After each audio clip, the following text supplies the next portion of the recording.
这个世界上有这么一个国家，让我对它总是抱有着一种很复杂的情感。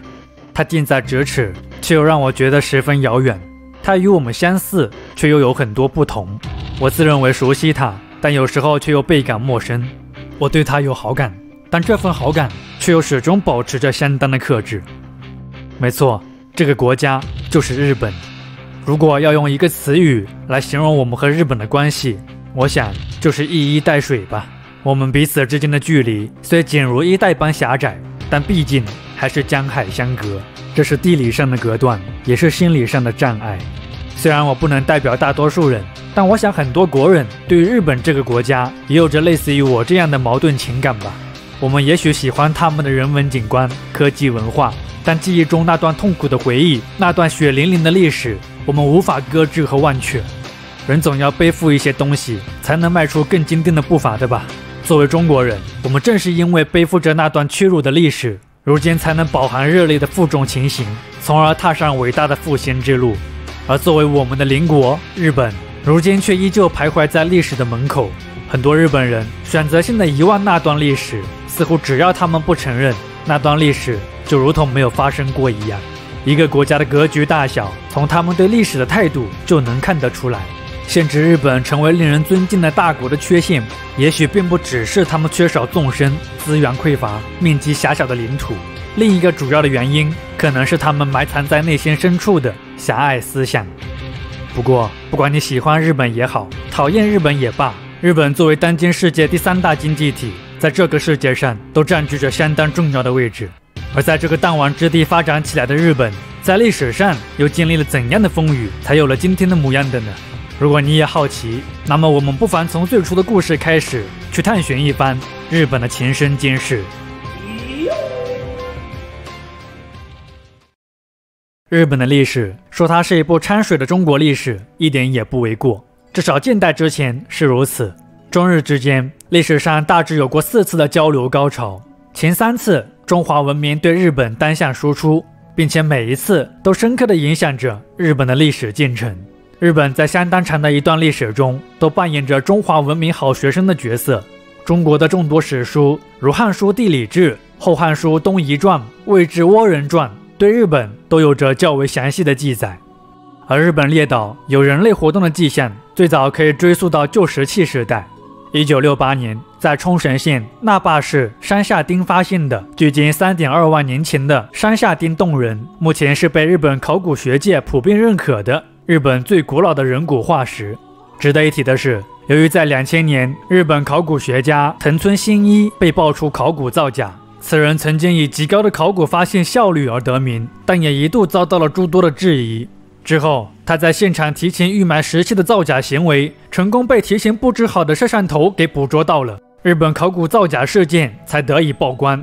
这起恶性事件导致日本旧石器时代早期、中期的遗迹被全部撤销，相关研究几乎全部丧失价值。原先认定的日本列岛旧石器存在的时间，也从70万年前退回到了5万年前。而当时一些日本历史教科书出版社也不得不匆匆忙忙删除了有关旧石器时代的内容，场面一度非常尴尬。不过，虽然考古造假事件给日本考古学界造成了非常恶劣的影响，但总的来说，一些旧石器时代晚期出土的文物，其可信性还是比较大的，也不言全盘否定。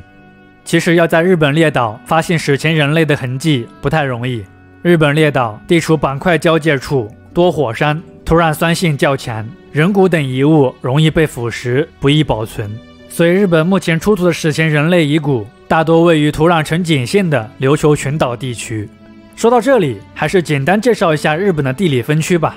日本的地形由东北向西南延伸，呈现弧形岛的样式，由上而下主要由北海道、本州、四国和九州4个大岛以及众多小岛所组成。另外，冲绳所在的琉球群岛有时候也会被划进九州，被合称为九州冲绳。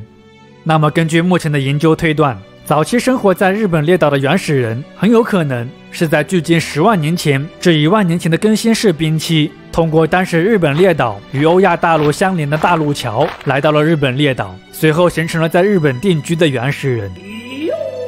在这一时代的遗址当中，发掘出了有神篆纹饰的陶器，这些神纹陶器也是世界历史上最古老的陶器之一。而这些日本原始人因此得名，被称为神纹人。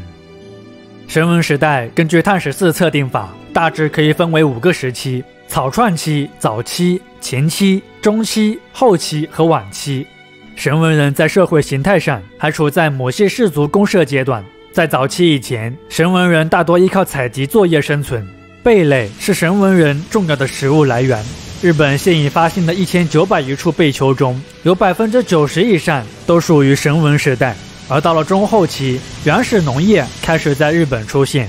在北九州，人们发现了日本最早稻米耕作的迹象。这一颗颗碳化的稻米似乎在诉说着当时神纹人在田间繁忙耕种的景象。而在北九州的这些发现应该也绝非偶然，因为在地理上，它距离世界上第一个实现水稻栽培的中华文明实在太过接近了。因此有理由相信，日本的这些水稻很可能是从中国的长江下游经东海传入日本地区的。农业的发展提供了稳定的食物供应，进而促进了定居生活的出现。树穴式房屋是当时神纹人的主要居住场所。这些房屋当时大多以弧形或者环形分布，并且社区的中央还设有议会、举行集体活动和祭祀的场所，功能相当完备，初具规模。同其他早期的文明相似，对自然灾害的无能为力，以及对自然现象的迷惑不解和敬畏，神纹人在当时也同样信仰原始宗教。他们会制作人形或动物形态的陶俑，以表对神明的敬仰，祈求农业丰收，生活安定。大约在公元前3世纪左右，日本历史开始进入到一个新的发展时代——弥生时代。划分这个新时代的主要依据，是因为这个时期的日本文明水平有了较大的提升，阶级分化和国家的出现成为了这个时代最为显著的标志。弥生时代开始出现了形制一致、更具实用性的陶器，因为这些陶器最早发现于东京都的弥生町，所以这些陶器就被命名为了弥生式陶器，而这个时代自然也就被称为了弥生时代。这个时期，水稻农耕开始迅速发展，从中国而来的水稻栽培技术在北九州地区扎根以后，开始向本州岛扩散。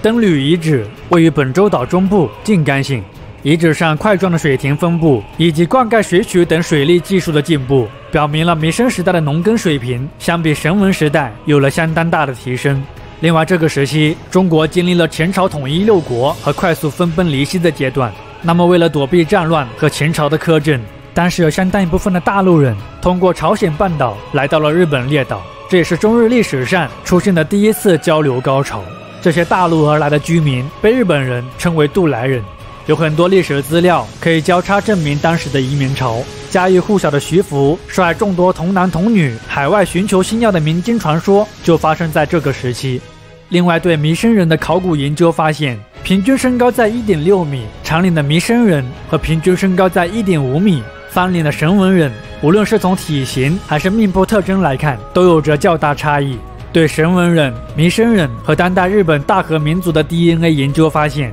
弥生人可能本身也不是一个单一的族群，他们可能是由多个不同的族群混合而成，并且有着典型的东南亚人基因特征，其中朝鲜人和汉人的占比最为突出。而当代日本的主体民族大和民族则是由弥生人和神纹人融合而成，他们身上平均有着 90% 的弥生人基因组和 10% 左右的神纹人基因组。那么这些大陆而来的渡来人也不是空手而来，他们带着中国当时先进的农耕技术和铁器来到了日本，极大地提升了弥生时代的生产效率。于是乎，富裕的产品和劳动力开始出现，进而又推动了社会的分化和阶级的形成。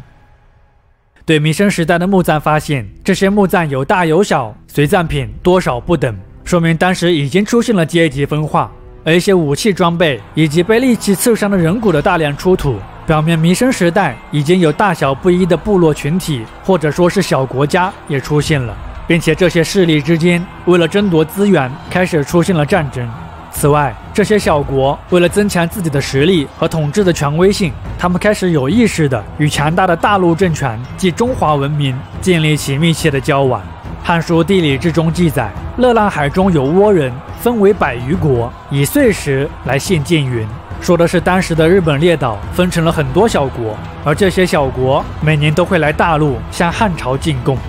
1784年，在福冈县志贺岛发现了汉光武帝赐给倭奴国王的金印，上面印有汉倭奴国王字样。这个倭奴国就是弥生时代的一个小国，它可能也是最早入贡中国的一个日本小国。这件文物的发现也从侧面验证了中国史记记载的准确性，而倭字也就成为了早期我国对日本的一种称呼。早期的倭字是没有贬义的，诗曰周道倭池，说的是周国道路宽敞顺达，而倭字则有顺从的意思。当时把日本称呼为倭国，是希望日本能够世世代代忠于汉朝。那么与强大大陆政权之间的频繁交往，受更高文明等级社会的影响，原生日本列岛以零散状态存在的区域小国又会出现怎样的演化呢？我是侃侃，下一期让我们见证日本第一个统一国家的诞生。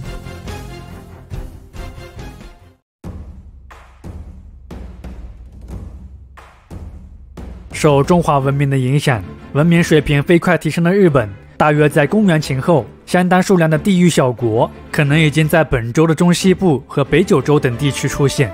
而小国的大量出现，自然免不了一系列的利益纷争。历史无数次的向我们证明过，有人在的地方就有江湖。根据史书《魏志倭人传》中描述，在公元2世纪末，倭奴国发生动乱之后，这些区域小国开始互相攻伐，局势一片混乱。倭奴国就是上期提到的首个来汉进贡的日本小国。这些小国混战的中间过程，我们目前不是特别的清楚，只知道这些纷争不止的小国最后推举了邪马台国的一位女王卑弥呼为王，组建了以邪马台国为中心的联合王国，日本的政局才算稳定了下来。而邪马台国也因此被视为日本国家的起源。关于邪马台国的所在地，目前还没有一个定论。传统上有畿内说与九州说，甚至还有琉球群岛说。另外，据说女王卑弥呼是鬼道，能惑众，深居简出，极具神秘色彩。那么由于受到中国的影响，邪马台国也建立了一套高仿的典章制度。政治制度方面，邪马台国女王为最高统治者，往下设有中央派往各地方属国的检察官、大帅，负责外交事务的大夫等众多职务。另外，邪马台国也有自己的军队，用来维护统治秩序和对外战争。不过，与先进的典章制度形成强烈违和感的是当时邪马台国的一些不成文的法律，比如其中就有一条：犯法者，轻者没其妻子，重者灭其宗门。可见当时的邪马台国还带有着原始社会残余的痕迹。邪马台国阶级分明，居民分为象征贵族的大人和象征平民的下户，以及象征奴隶的奴婢和牲口，三个阶级之间界限非常明显。大人可以娶4、5个妻子，而下户只能娶2、3个。下户一边一农，和平时期是社会主要的劳动者，需要向国家纳税；战时则充当士兵。而作为奴隶的奴婢和牲口，在某种程度上都算不上人，他们大多来源于战俘和罪犯，没有人身自由。除了充当劳动力，他们甚至还会被当作殉葬品。据传女王卑弥呼死的时候，就有上百名奴婢为其陪葬，相当的凄惨。此外，这些奴隶还会被当作礼品赠送。邪马台国曾数次遣使到魏国朝贡，而这些贡品当中就有这些牲口的记录。同时，因其积极的朝贡行为，魏国还曾授予了卑弥呼亲魏倭王的金印。不过，随着三国时代的终结，晋朝成为中国的主要政权以后，邪马台国的身影也逐渐淡出了中国的史籍。到了公元3世纪后半叶，在大和地区，也就是现今奈良县为中心的畿内地方，出现了一个新的国家，被称为倭国和大和政权。另外，倭在日语中和大和的读音是一样的，都念作 Yamato。大和政权和邪马台国的关系目前还没有一个定论，所以不清楚他们是否是继承关系。那么这个时期，因为在本州岛南部、奈良和大阪等地方出现了许多巨大的前方后仰墓，所以这个时期也被称为古坟时代。古坟时代分为早、中、晚3个时期，其中在早期到中期的发展过程中，日本的这些古坟越造越大。在中期发现的一个古坟，也是世界上目前已知的最大古坟，大阪的大仙古坟，因其夸张的建筑面积，它也和胡夫金字塔、秦始皇陵并称为当今世界3大坟墓。不过，对于这座古墓主人的身份，目前还不是很确定。按照宫内厅的说法，墓主人是日本的第16代天皇仁德天皇。而说起日本天皇，根据成书于720年、日本流传至今最早的正史《日本书纪》中记载，日本天皇号称万世一系，从古至今从没有改朝换代过。当然，至于可信度嘛，那就是见仁见智了。目前最早可考的天皇是10代目崇神天皇，这位天皇也被有些学者认为是大和政权的创建者。而在他之前的9位天皇，除了被称为日本神话中太阳女神、天照大神后裔的神武天皇，基本就是神话人物以外，余下的8位天皇因其缺乏具体的记录和考古发现，也被称为缺史8代。另外值得一提的是，刚才提到的日本书纪采用汉文编年体写成，早期的日本是没有自己的文字系统的。直到第15代天皇应神天皇时期，汉字由百济传入日本以后，日本才开始有了文字的书写。而关于假名的出现，因篇幅有限，这里我们先留个坑，后面再来填。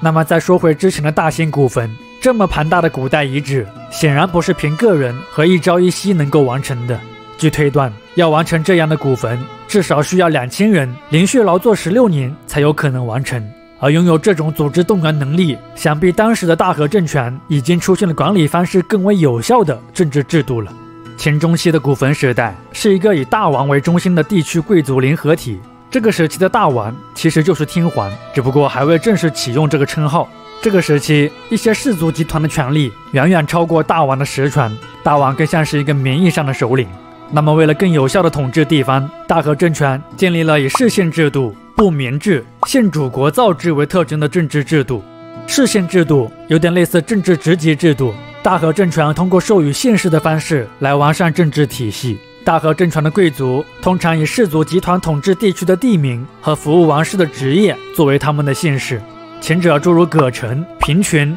苏我、出原等，后者有掌管军权的务部，负责王室丧葬的土司等氏族。这些氏族的首领被称为氏上，同族成员被称为氏人。氏上会代表氏人参与政治活动。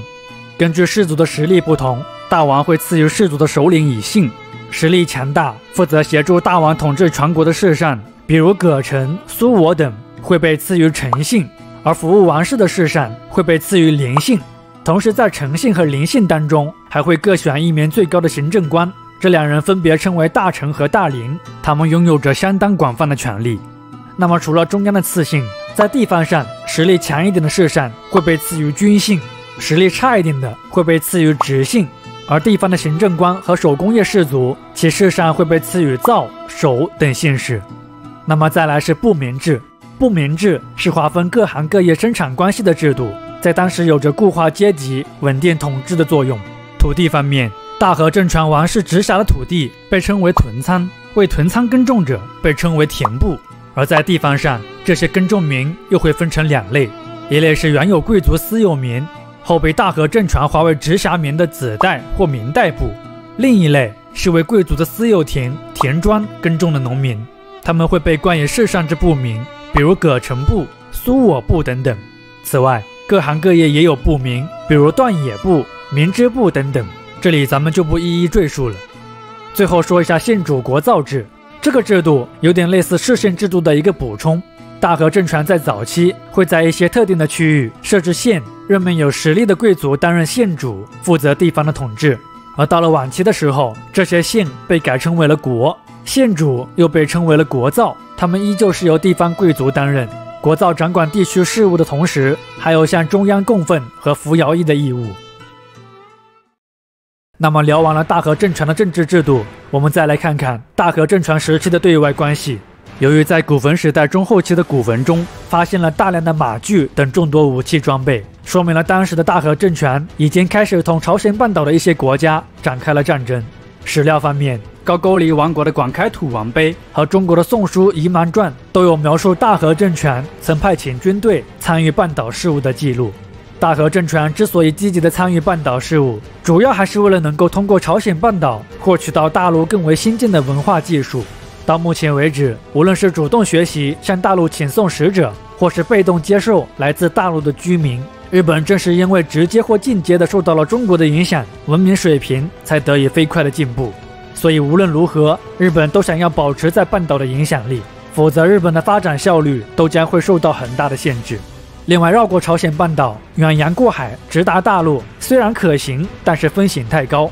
受造船和航海技术的限制。即使是在古坟时代后期，那些日本直渡前往大陆的遣唐使，受风暴和劫匪的影响，死亡率接近50%，路途可以说是相当凶险了。所以经由朝鲜半岛是最为安全的。那么在朝鲜半岛的这些国家中，大和政权与百济的关系最为密切。史书记载，百济曾和大和军队一同进攻过新罗，同时大和政权在与中国的积极外交活动下，也受到了中国的支持和庇护。从413年到502年，大和政权先后13次遣使东晋、刘宋、南梁等各朝，要求册封。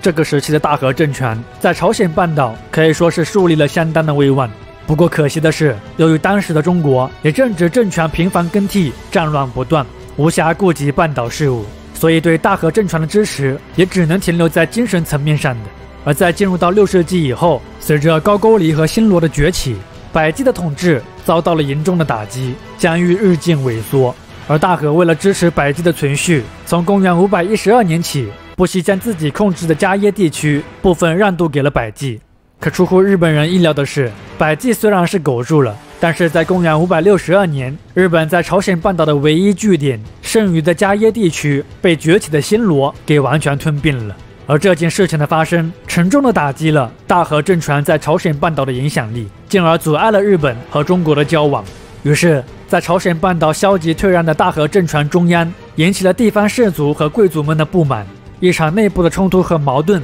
正在酝酿。那么，以在朝鲜半岛的失利为导火索，大和政权将会遭遇到怎样的危机呢？日本列岛的局势又将会发生哪些变化呢？我是侃侃，下一期让我们见证日本历史上的第一次重大变革。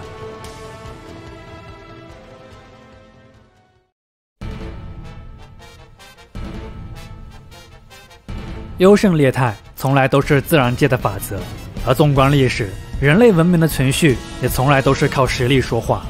公元6世纪，本以为能依靠强大的大陆政权及中华文明，进而继续实现社会文明快速提升的大和政权，却因为在朝鲜半岛的失利，导致了其与中华文明的沟通有了阻碍。日本作为一个岛国，受当时造船和航海技术的限制，它的对外沟通渠道十分有限。朝鲜半岛对于当时的日本而言，显然是一个极其重要的通道，在这片地区失去影响力，是大和政权的一个重大挫折。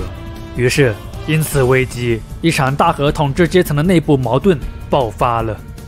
从512年起，在朝鲜半岛实行消极退让政策的大王是日本第26代天皇继体天皇，但继体天皇实际上是没有多少实权的，所以当时在朝野上主张消极退让的，实际上是掌握着军权大半氏族的大半金村。大半金村让渡领地的主张，一方面是为了支持百济的存续，另一方面，日本也因此换取了当时百济的一些知识分子，也就是五经博士，从而增强了当时日本的文明建设。所以也很难说这种退让策略有什么大的问题，毕竟出兵干预会存在着更多的不确定性。不过由于在527年，大和政权本准备派遣军队联合百济攻击新罗之时，却在中途中遭遇到了已被新罗贿赂柱子国豪族柱子盘简的反叛。这便是日本书记中记载的盘简之乱。盘简之乱虽然最后成功被务部粗路火所镇压，但显然新罗的不断强大，内部势力的倒戈，已经表明了消极退让政策的失败。于是在539年，借由天皇继承问题的纷争，务部氏联合苏我氏趁机攻击大半金村的对朝政策，导致大半金村被罢免。而大半氏族在朝野权力的示威，就给到了苏我氏可乘之机，苏我氏的权力由此大增。这个苏我氏是一个位于间接地方的大氏族，其部族成员因广泛吸收了文化程度较高的渡来人，随后得以在朝野中崭露头角。当时苏我氏的首领叫苏我道木，苏我道木为了增强氏族的影响力，把自己的女儿嫁给了先上位的第29代天皇清明天皇，苏我氏族由此成为了皇亲国戚。之后，天皇还为苏我盗墓专门设立了一个管理其他部门的大臣之职。仗着和天皇的关系，苏我盗墓开始主张建立以天皇为中心的中央集权制度。而作为原有贵族联合体的既得利益者，以物部氏为首的氏族则希望保持原有氏县制和部民制。同时，由于这个时期佛教已经传入日本，苏我氏更是极力主张佛教成为日本的统一信仰。而以物部氏为首的氏族则坚持自然崇拜的神道教。那么以利益纷争为底，信仰的对决为面，物部氏为首的保守派和改革派苏我氏的矛盾不断激化，双方的对抗持续了近半个世纪。不过最后，历史终究还是站在了更符合发展趋势的苏我氏这一边。587年，时任大臣苏我盗墓的儿子苏我麻子联合其他贵族击败物部氏及其同门氏族，成为了当时的日本最强氏族，拉开了苏我氏在这个时期的集权统治。同时，这个时期隋朝统一中国，并数次出兵高句丽，朝鲜半岛的暹罗也开始愈发强大。那么，受两股势力的威胁，大和政权开始意识到进一步加强中央集权的必要性。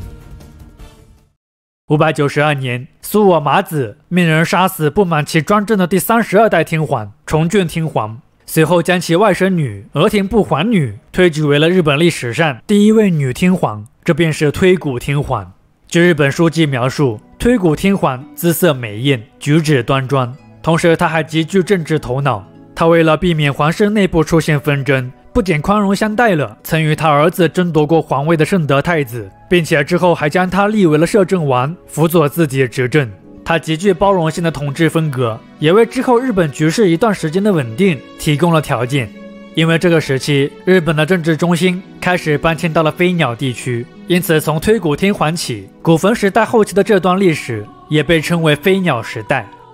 飞鸟时代的主要特征是中央集权的不断加强和日本一系列提高国际地位的一些举措，以及一些佛教文化艺术建筑的大量出现。593年，苏我麻子和推古天皇联合推举圣德太子为摄政王，由此开启了三人共同治理国家的局面。圣德太子本名为救护，相传他与马房前出生，而他之所以会被推举为摄政王，一方面是因为圣德太子的口碑很好，是民心所向，那么如果是他颁布的法令，自然也更能被人民所接受。另一方面，圣德太子也是苏我麻子的外孙，推古天皇的外甥，总之都是一家人，那么把权力交给他也没啥可顾忌的。圣德太子在日本历史上享誉盛名，推古朝的改革就是在他的主导下进行的。594年，推古朝颁布诏书，宣布佛教为日本国教。此后，在中央的带头下，全国的佛教寺庙如雨后春笋般出现，而极力推广佛教在日本传播，一生著述众多佛经注释的圣德太子也被视为日本的佛教始祖。另外，为了建设完善的中央集权制度，圣德太子开始着手打破过去的氏族制度。603年，受中国品位制影响，在结合儒家思想以后，圣德太子按照德、仁、礼、信、义、智为分级，并且配以不同的颜色，制定了官位12阶。同时，他还下令建造用于天皇与官僚们执行公务场所的宫殿，以适应官僚集权国家的需要。在4年，他又制定了17条宪法，包含了诸如以和为贵、信仰佛教、服从天皇等众多规范官员道德行为准则的内容。这部较为理想化的宪法虽然没有实际的法律约束力，但也算彰显了日本对提升自身文明程度的渴望。除了对内的改革，作为非常依赖外来文化的大和政权来说，外部的交流活动自然也是重中之重。从600年起，大和政权为了恢复在半岛的据点，多次出兵征讨暹罗，但可惜都没有取得成功。此外，圣德太子还遣使到隋朝，积极获取大陆的先进科技文化。607年，圣德太子派遣小野妹子出使隋朝。这个小野妹子虽然叫妹子，但其实是一个汉子，她的中文名叫做苏英高。那么这个时期的大和政权开始谋求和中国建立平等的外交关系。隋书《东夷传倭国》中记载，小野妹子提交的国书中写着“日出处天子，至出日没处天子无恙”。世卿作为使节，随同小野妹子一同回日本。但裴世卿所携带的国书当中，那么总的来看，推古朝时期在圣德太子主持下的改革，在扩大中央集权和追求国际地位的举措上，也如大家所见，不能说没有成效，只能说太过浮于表面。推古朝时期，日本氏族集团的力量依旧强大，占据着大片土地和劳动力，像苏我氏这样的庞然大物存在于朝野，中央集权制度的改革推进困难重重。而在外交事务上，抛开和隋朝耍嘴皮子的问题不谈，朝鲜半岛的问题上，推我朝时期同样没有获得些许进展。圣德太子的这一系列改革，唯一拿得出手的，也许就是促进了佛教在日本的传播，进而提升了之后日本艺术文化的水平。而晚年的圣德太子也因改革的不够彻底，导致其意志消沉，沉迷于佛教，不再关心尘世的所有。此后的日本在旧制度的影响下，土地兼并盛行，拥有大量土地的贵族们穷奢极欲，而没有土地的农民们却食不果腹。一些不满暴政、农民起义和反抗的声音此起彼伏。到了618年，唐朝取代隋朝之后出现的贞观之治，在这种盛世的诱惑之下，日本的局势也是暗流涌动。随着圣德太子和推古天皇的相继去世，苏我麻子之子苏我虾夷开始把持政权期间，大和政权的局势开始变得更加动荡。苏我虾夷蛮横专政，随意废立天皇，他还不经批准擅自授予了其子苏我入禄代表日本最高官位的大德子冠。而这个苏我入禄其品性之暴虐，相比苏我虾夷可以说是有过之而无不及。苏我入禄摄政期间，大兴土木，劳役国民，繁重的徭役导致当时民不聊生，农民卧死路头，成为了当时的日本社会常态。同时因天皇继承的纷争，为支持亲苏我氏的天皇继位，苏我入禄还将圣德太子的儿子及其家族成员逼迫致死。那么在苏我父子如此专横跋扈的统治之下，大和政权的未来又将何去何从呢？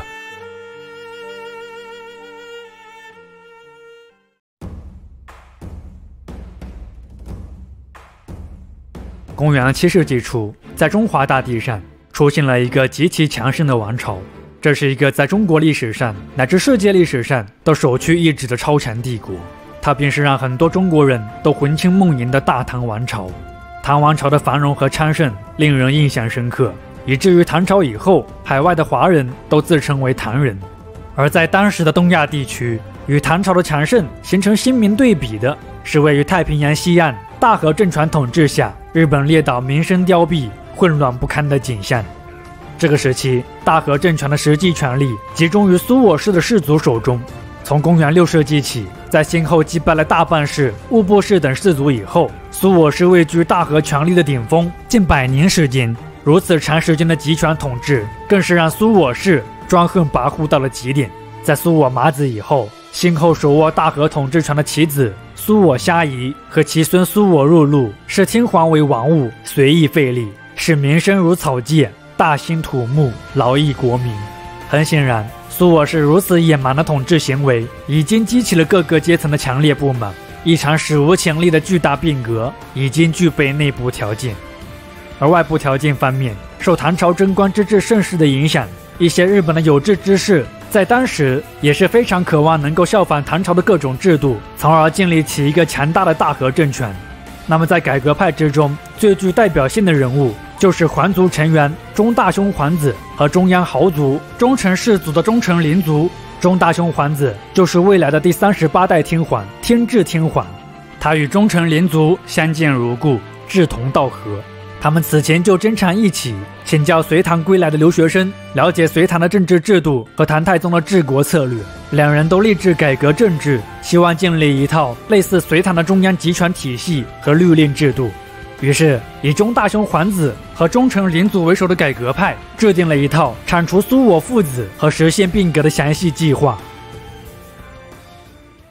645年6月，中大兄皇子等人利用朝鲜半岛3国使者向大和朝廷进贡之际，斩杀权臣苏我入禄，并且之后迫使苏我虾夷自焚而亡。之后，中大兄皇子等人拥立孝德天皇继位。孝德天皇继位以后，迁都南波京，进园大化，寓意伟大的变化。大化也就成为了日本历史上的首个年号。在次年元旦，孝德天皇颁布改先之诏，正式开启政治变革，这便是日本历史上著名的大化改新。大化改新拉开了日本从奴隶社会过渡到封建社会，建立完备的律令制度，迈向以天皇为首的中央集权国家的序幕。因其开创的积极意义，它也同日本19世纪的明治维新并称为日本历史上的2次重大变革。另外，忠臣领主因在推翻苏我氏的暴政以及在之后大化改新中发挥的重要作用，忠臣领主被赐予了藤原氏之姓，由此拉开了藤原氏对日本历史深远影响的序幕。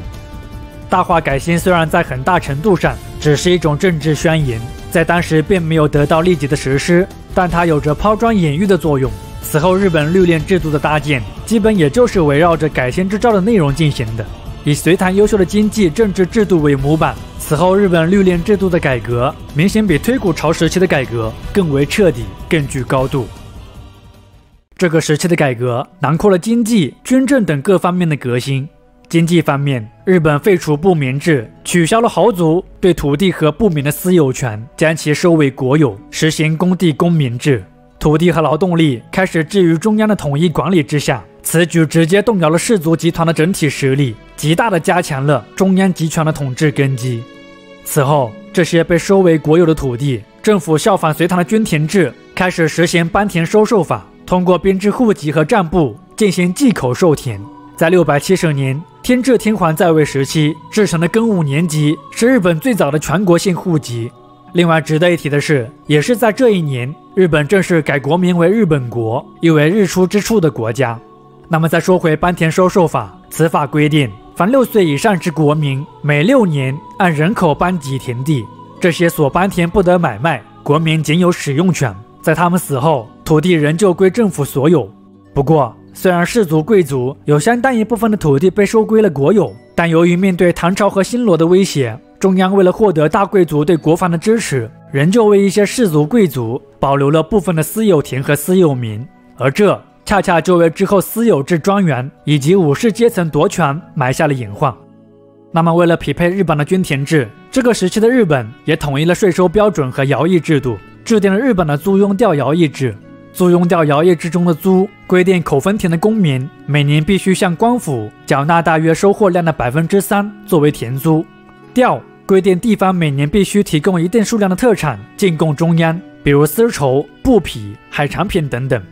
庸和徭役有点类似义务兵役制，前者是规定21岁至60岁的男丁每年必须到京城服役10天，后者是地方官府征收男丁，规定他们每年必须进行60天的兵役。另外，这些徭役的费用，无论是往返的路途费，还是兵役期间所需的武器和口粮，都必须农民自己来承担。所以对于他们而言，这是一项非常沉重的负担。那么政治方面，大化改新后的日本开始确定了新的中央集权官僚政治体制，废除了此前世袭的世宪制度。这个时期的日本效仿隋唐的3省6部制，设立了2官8省制。2官分别只负责祭祀的神奇官和掌管行政事务的太政官，8省分别只掌管诏书的中务，掌管官吏的事部，掌管典礼的制部，掌管户籍的民部，掌管军队的兵部，掌管司法的刑部，掌管财务的大藏，以及掌管皇室事务的宫内。那么在区域划分上，律令之下的日本在第40代天皇天武天皇在位时期划分了5畿7道，来加强中央对地方的控制力。地方的行政机构分为国、郡、里，国设国司，郡设郡司，里设里长。各级地方长官均由中央政府任命和罢免，其中国司通常由中央贵族担任，任期6年且不可世袭；郡司和里长由地方贵族担任，可终身任职且世袭。那么除了这些地方以外，一些重要的区域还会设立特别的行政机关，比如在京城还会设有左右京职，负责京城事务；国防重地，比如北九州的筑紫地区会设有大宰府，管理九州地区的军政事务等等。701年，文武天皇在位时期颁布的大宝律令，将日本7世纪以来众多制度与法规修正补订成了完备的法典。大宝律令的形成，标志着日本作为一个中央集权国家的法治基础已经基本完善。但是你们有没有发现，这套制度背后，日本却遗漏了一个极具开创性的制度？没错，就是科举制。科举制度作为封建时期最公平的人才选拔形式，极大地开拓了封建国家的人才市场，大量出身中下层社会的人士，因此制度才有了机会进入统治阶层，整个国家的阶级才具有了一定的流动性，社会的面貌才能展现出积极的活力。而日本依葫芦画瓢，却恰恰没有学习到这个时期中华文明的精髓。虽然当时日本也开始陆续在中央设置大学，在地方设置国学，以作为培养各级官僚的学校，但能接受这种教育的几乎只能是当时的士族贵族。所以你会发现，律令制度下的日本内部仍旧保留了士族社会的浓厚特征。中央集权虽然在这个时期得到了加强，但固化的阶级、社会结构的不同，都注定了日本在之后会走上和中国完全不同的历史道路。那么撇开在经济、军政制度上的改革，在大唐盛世如此耀眼的光芒之下，日本对强大力量的渴望显然不会止步于此。从618年唐朝建立到907年唐朝灭亡，日本侵蚀唐朝多达20次。即使在8世纪以后，日本与新罗的关系极其紧张，他们必须横渡大海才能前往唐朝之时，却依旧阻止不了日本人对盛世的向往。如此频繁的交往，也就导致了唐风文化对日本各个方面的影响是极为深刻的。710年，时任第43代天皇元明天皇在位时期，天皇的朝廷搬迁到了奈良盆地北部的平城京，由此拉开了日本历史上的一个全新时代——奈良时代。奈良时代的都城平城京几乎就是翻版的唐长安城，熟悉的朱雀大街贯穿平城京，棋盘式的道路、格式的建筑群、北部的皇室区域等这些布局结构，在我们看来实在是太过熟悉了。那么在奈良时代，中央集权体制下的天皇实力得到了极大的加强，所以这个时期的日本疆域得到了不断的开拓，朝廷通过分官拉拢和武力征服，一步步将势力向日本列岛其他地区扩散。本州岛东南方向的虾夷，西南方向南九州的损人都被纳入了天皇的统治之下。这里稍微介绍一下虾夷和损人。虾夷就是《山海经》中记载的毛人，目前比较统一的看法是，现分布于日本北方、俄罗斯东南方的原住民族群阿伊努族，他们和虾夷人应该是同一种族。而关于他们的最早起源，目前争议比较大，有西伯利亚起源说，还有太平洋起源说等等。而南方的损人则是日本南九州地区的原住民，那么在8世纪中叶之前，关于他们的记载几乎没有。现今对损人最早的起源也同样疑点重重。日本相关学者认为，损人的语言与南岛语系非常相似，认为他们的出处很有可能就是来源于这里。不过，这个猜想因为缺乏直接证据，并没有受到普遍的认可。那么抛开两者的起源先不谈，对虾夷和损人的征服，表明了在效仿隋唐制度以后，律令体制下迅速强大起来的日本，已经开始逐步具备非常高效的统治能力了。而这个空前统一、强大的日本，在未来等待它的历史命运又会是怎样的呢？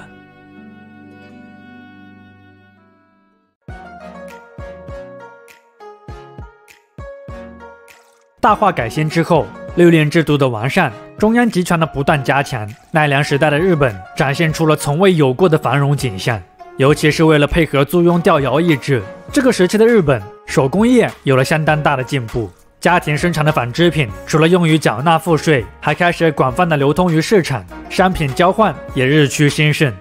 值得一提的是，在708年，日本在模仿唐朝开元通宝的基础上，铸造并发行了日本官方最早的铸币合同开针。那么货币的广泛使用也极大的促进了商品市场的活跃。在国司所在地或是水陆交通要道，陆续出现了较大的集市，且除了集市贸易以外，各地间的闲商贸易也非常活跃，往来商贾相继不绝。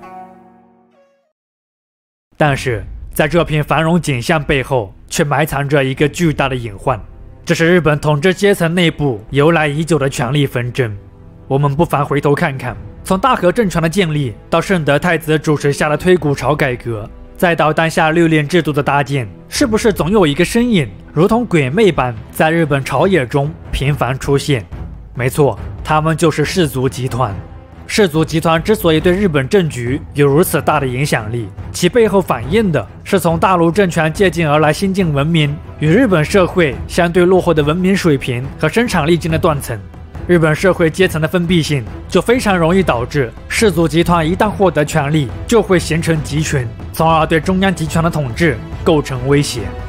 此前正是因为苏我氏的集权统治，引发了强烈的社会危机，才有了之后中大兄皇子和藤原领主联合的改革派，消灭苏我氏，促成了大化改新的出现。而藤原家族也正是因为在日本律令制度的搭建过程中发挥了重要的作用，这使藤原家族的地位开始在日本朝野中迅速提高。藤原不比等，藤原领族之子，他在此前参与了大保律令的撰修，并且历任大纳言、右大臣等诸多要职，建立与律令政治的实施。元正天皇在位时期，藤原不比等被推举为了日本律令制度下的最高官位太政大臣。同时，为了加深与皇室的关系，藤原不比等还把自己的2个女儿分别嫁给了文武天皇和其子圣武天皇。此外，藤原不比等的4个儿子也都在日本政界身居高职，可见这个时期藤原家族的影响力。不过很快，藤原家族迎来了自己的第一波考验。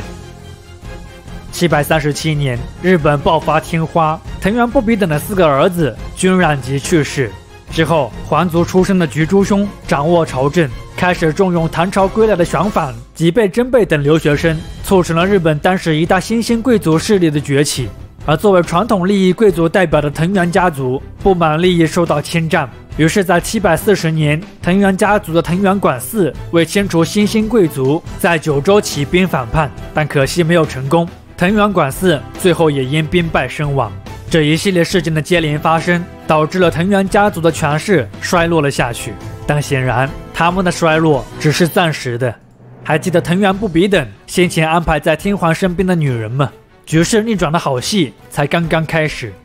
藤原不比等之孙藤原重马吕仗着姑母光明皇太后为后台，迫使高龄的菊诸兄隐退，藤原家族的势力再度回归。这里稍微帮大家捋一捋人物关系。这个光明皇太后是藤原不比等嫁给圣武天皇的一个女儿，本名叫做藤原光明子；另一个嫁给文武天皇的女儿叫做藤原公子，两人为同父异母姐妹。其中公子是藤原不比等和鹤茂比麦所生，光明子则是藤原不比等和菊三千代所生。菊三千代此前是第30代天皇闵达天皇的曾孙美奴王的妻子。而被藤原重马吕逼迫退位的菊诸兄，则是菊三千代与美奴王的儿子。另外，以藤原不比等为始祖，他的4个儿子分成了早期藤原家族的4个分支。藤原重马吕在藤原家族中属于南家，其他还有北家、世家和金家。尤其是这个北家，在未来是藤原家族中最为闪耀的一个分支。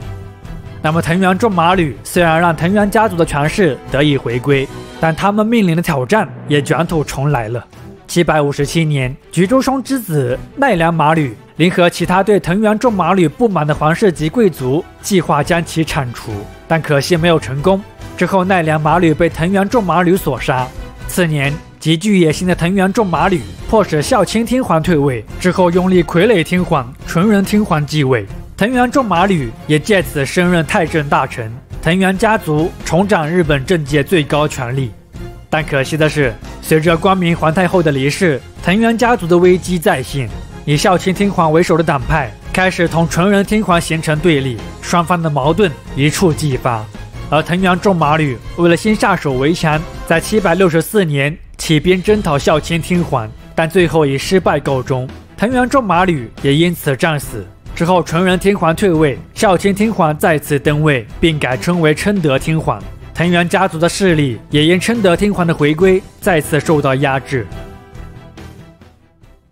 770年，孝亲天皇去世，天智天皇之孙光仁天皇继位。由于经历了长期的内部政治斗争以及瘟疫和饥荒的不断爆发，奈良时代末期的日本社会相当的动荡。于是从光仁天皇起，为了平息社会的混乱状态，一系列节约财政、休养生息、轻徭薄赋的改革措施开始陆续上台。另外，由于光仁天皇继位之时已经是62岁高龄了，所以他在位仅10年以后便离开了人世。之后，桓武天皇继为第50代天皇。由于在794年，桓武天皇在贵族们的支持下，将都城自平城京搬迁到了平安京，由此拉开了日本历史的一个全新时代——平安时代。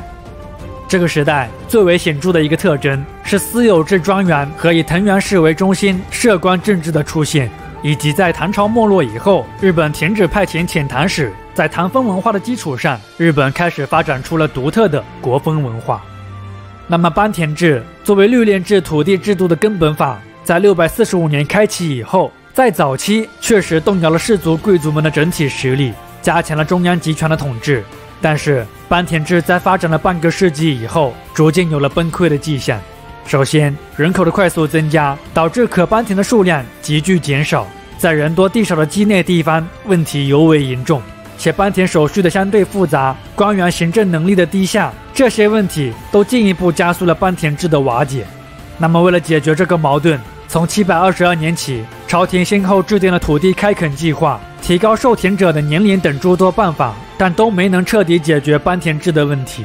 更为严峻的是，此前我们也曾说过，中央为了获得氏族贵族对国防的支持，允许了一部分的私有田和私有民的存在，而这就为氏族贵族、宗教势力和地方官吏利用职权进行土地兼并提供了条件。加之在租庸调徭役制的影响下，因天灾和人祸，一些不堪重负的农民开始出现了户籍造假和逃亡等反抗措施，有的甚至干脆寄生于大贵族的名下来逃避徭役和赋税。于是原本的宫廷公民开始转变为了私田私民，而越来越多的公民变成了氏族贵族的私有民以后，这些贪得无厌的利益集团利用这些廉价的劳动力，开始大肆的川占荒地，或大或小的庄园开始迅速在日本各地出现。不过早期这些通过圈地快速扩大的庄园还处在国有土地所有制向私有制的转化过程中，所以庄园主此时还是需要向国家纳税的。那么庄园的大量出现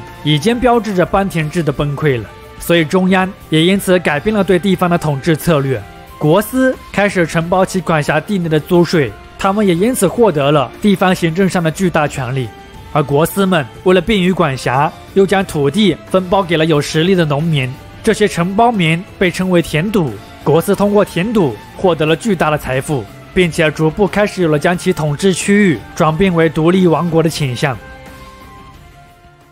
那么除了在地方局势的变化，此时在中央政局也有了微妙的变化。810年，藤原北家的藤原东四因才能卓越，被嵯峨天皇任命为了藏人头。此时日本地方混乱的局势导致中央的财政收入大大减少，那么为了缓解财政压力，同时遏制氏族贵族的势力，从光仁天皇起，中央就实施了精简行政的策略。这个藏人头就相当于天皇的秘书，协助天皇处理事务的同时，他还负责将天皇的命令传达给中央的其他各个机构。所以对外的形象看来，藏人头几乎就代表了天皇本人，地位十分了得。而藤原家族也因担此要职再度崛起。为了巩固和天皇的关系，藤原东四也使出了联姻大法，将自己的女儿顺子嫁给了日本第54代天皇仁明天皇，由此再度拉开了藤原家族外戚干政的新篇章。842年，藤原东四之子藤原良房废除原来的皇太子，立顺子与仁明天皇所生之子道康亲王为皇太子，并且将自己的女儿明子嫁给了道康亲王，再度巩固了藤原家族在中央的权势。这个道康亲王就是未来的第55代天皇文德天皇。之后，藤原良房又利用权势排除异己，将自己的政敌、局势等其他氏族流放外地，开启了藤原氏族独揽朝廷大权的序幕。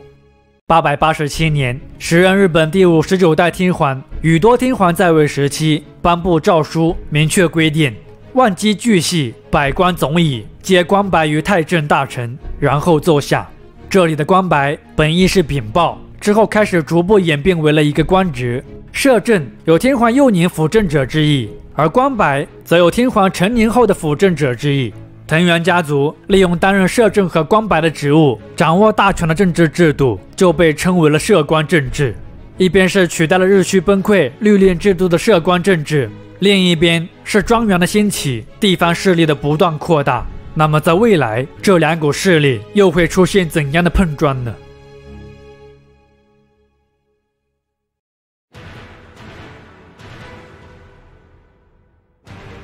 摄官政治是日本历史上极为特殊的一种政治体制。藤原家族以外戚身份担任摄政和官白之职，几乎完全掌控了当时日本的最高权力。当然，藤原家族为铺设这条权力之路，那也是历尽了心血。总结起来，藤原家族做了2项非常重要的工作。第一是藤原氏构建了自己强大的经济基础，完成了对天皇部分权力的剥夺，而这个强大的经济基础就是私有制庄园。那么我们已经知道，受可bán田数量的限制，以及在房仲的赋税和徭役的影响下，bán田制在8世纪初开始日趋崩溃。而bán田制的崩溃就导致了原先的公地公民再次成为了部分氏族贵族的私人财产。而中央为了解决bán田数量不足推出的土地开垦计划，却又受到了拥有大量私有民的氏族贵族所利用。于是开垦荒地的过程中，大量的庄园开始出现了。早期的庄园土地限制仍为国有，庄园主需要向国家纳税，国家的减田使、征税使也有权进入庄园减田、收租及征调劳动力。而为了追求利益最大化的氏族贵族们显然无法满足于此，于是一些有实力的庄园主开始争取不输的特权，即利用各种借口向朝廷申请免除庄园的赋税。到了10世纪中期，中央为了便于管辖，权力开始下放，国司对地方的统治力得到了极大的加强。于是国司和这些庄园主们开始同流合污，庄园主贿赂国司，国司则凭借自己的权力批准了一批又一批具有不输特权庄园的出现。而在获得了不输特权以后，庄园主们又开始争取不入的特权，即国家减田使、征税使不得进入庄园，不承认国家在庄园拥有的司法权和检察权。于是拥有不输不入特权的庄园由此完成了土地国有制向私有制的转变，庄园主也就成为了领主。当然，庄园制的发展过程中也是经历了一系列的整合。首先，一些小的庄园为获得不输不入的特权，会把自己的庄园进献给大的氏族贵族，奉其为领家，并缴纳部分的租税，从而获得庇护。如果领家认为自己的权势不足以与国司抗衡之时，他们又会把庄园进献给更有权势的氏族贵族，奉其为本家，本家就成为了更高一级的领主。一种类似中世纪欧洲的封建领主制在日本出现。那么你们猜一下，这些本家当中哪个家族的规模最大、最具影响力？没错，正是藤原氏。身为全日本最大的庄园领有者，藤原氏能够汇集的财富相当惊人，而这强大的经济基础便是藤原氏在漫长的权力争斗过程中，虽几经风雨，却依旧能够立足于中央的重要条件。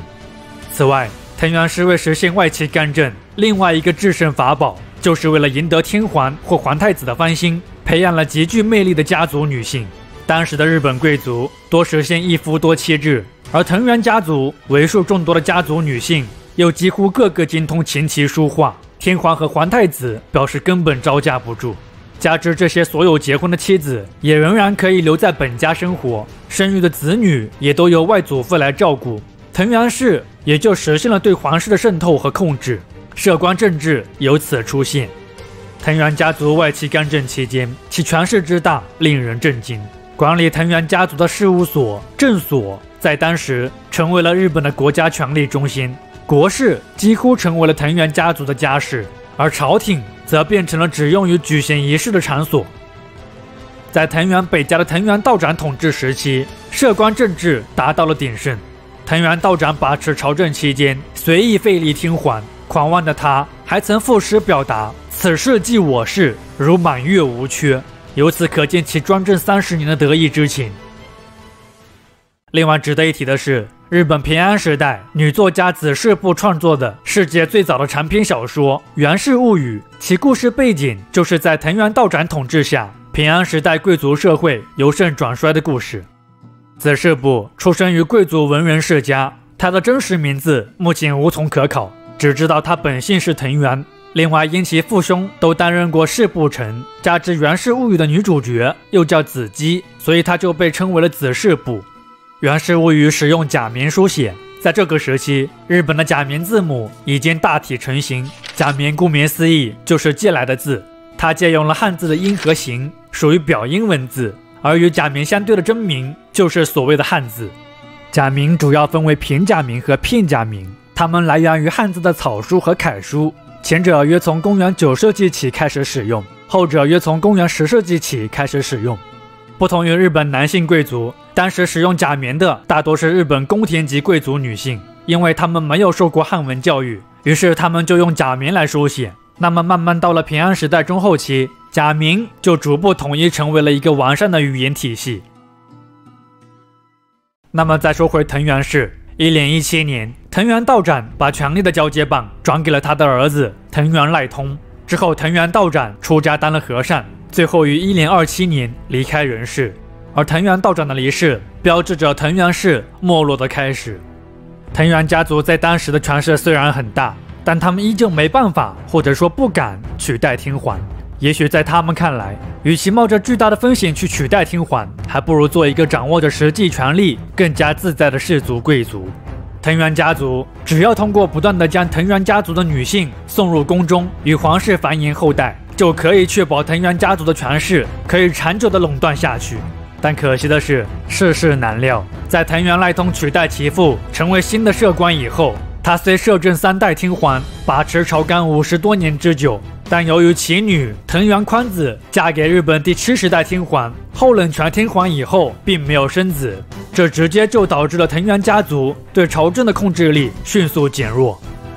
1068年，170多年以来，首位不是藤原氏所生的天皇后3条天皇，为了摆脱藤原家族的控制，联合其他对藤原家族不满的贵族，迫使藤原赖通辞去官白职务。而在藤原赖通去世以后，摄关的职务不再具有实际的权利了，摄关政治由此逐步退出日本历史舞台。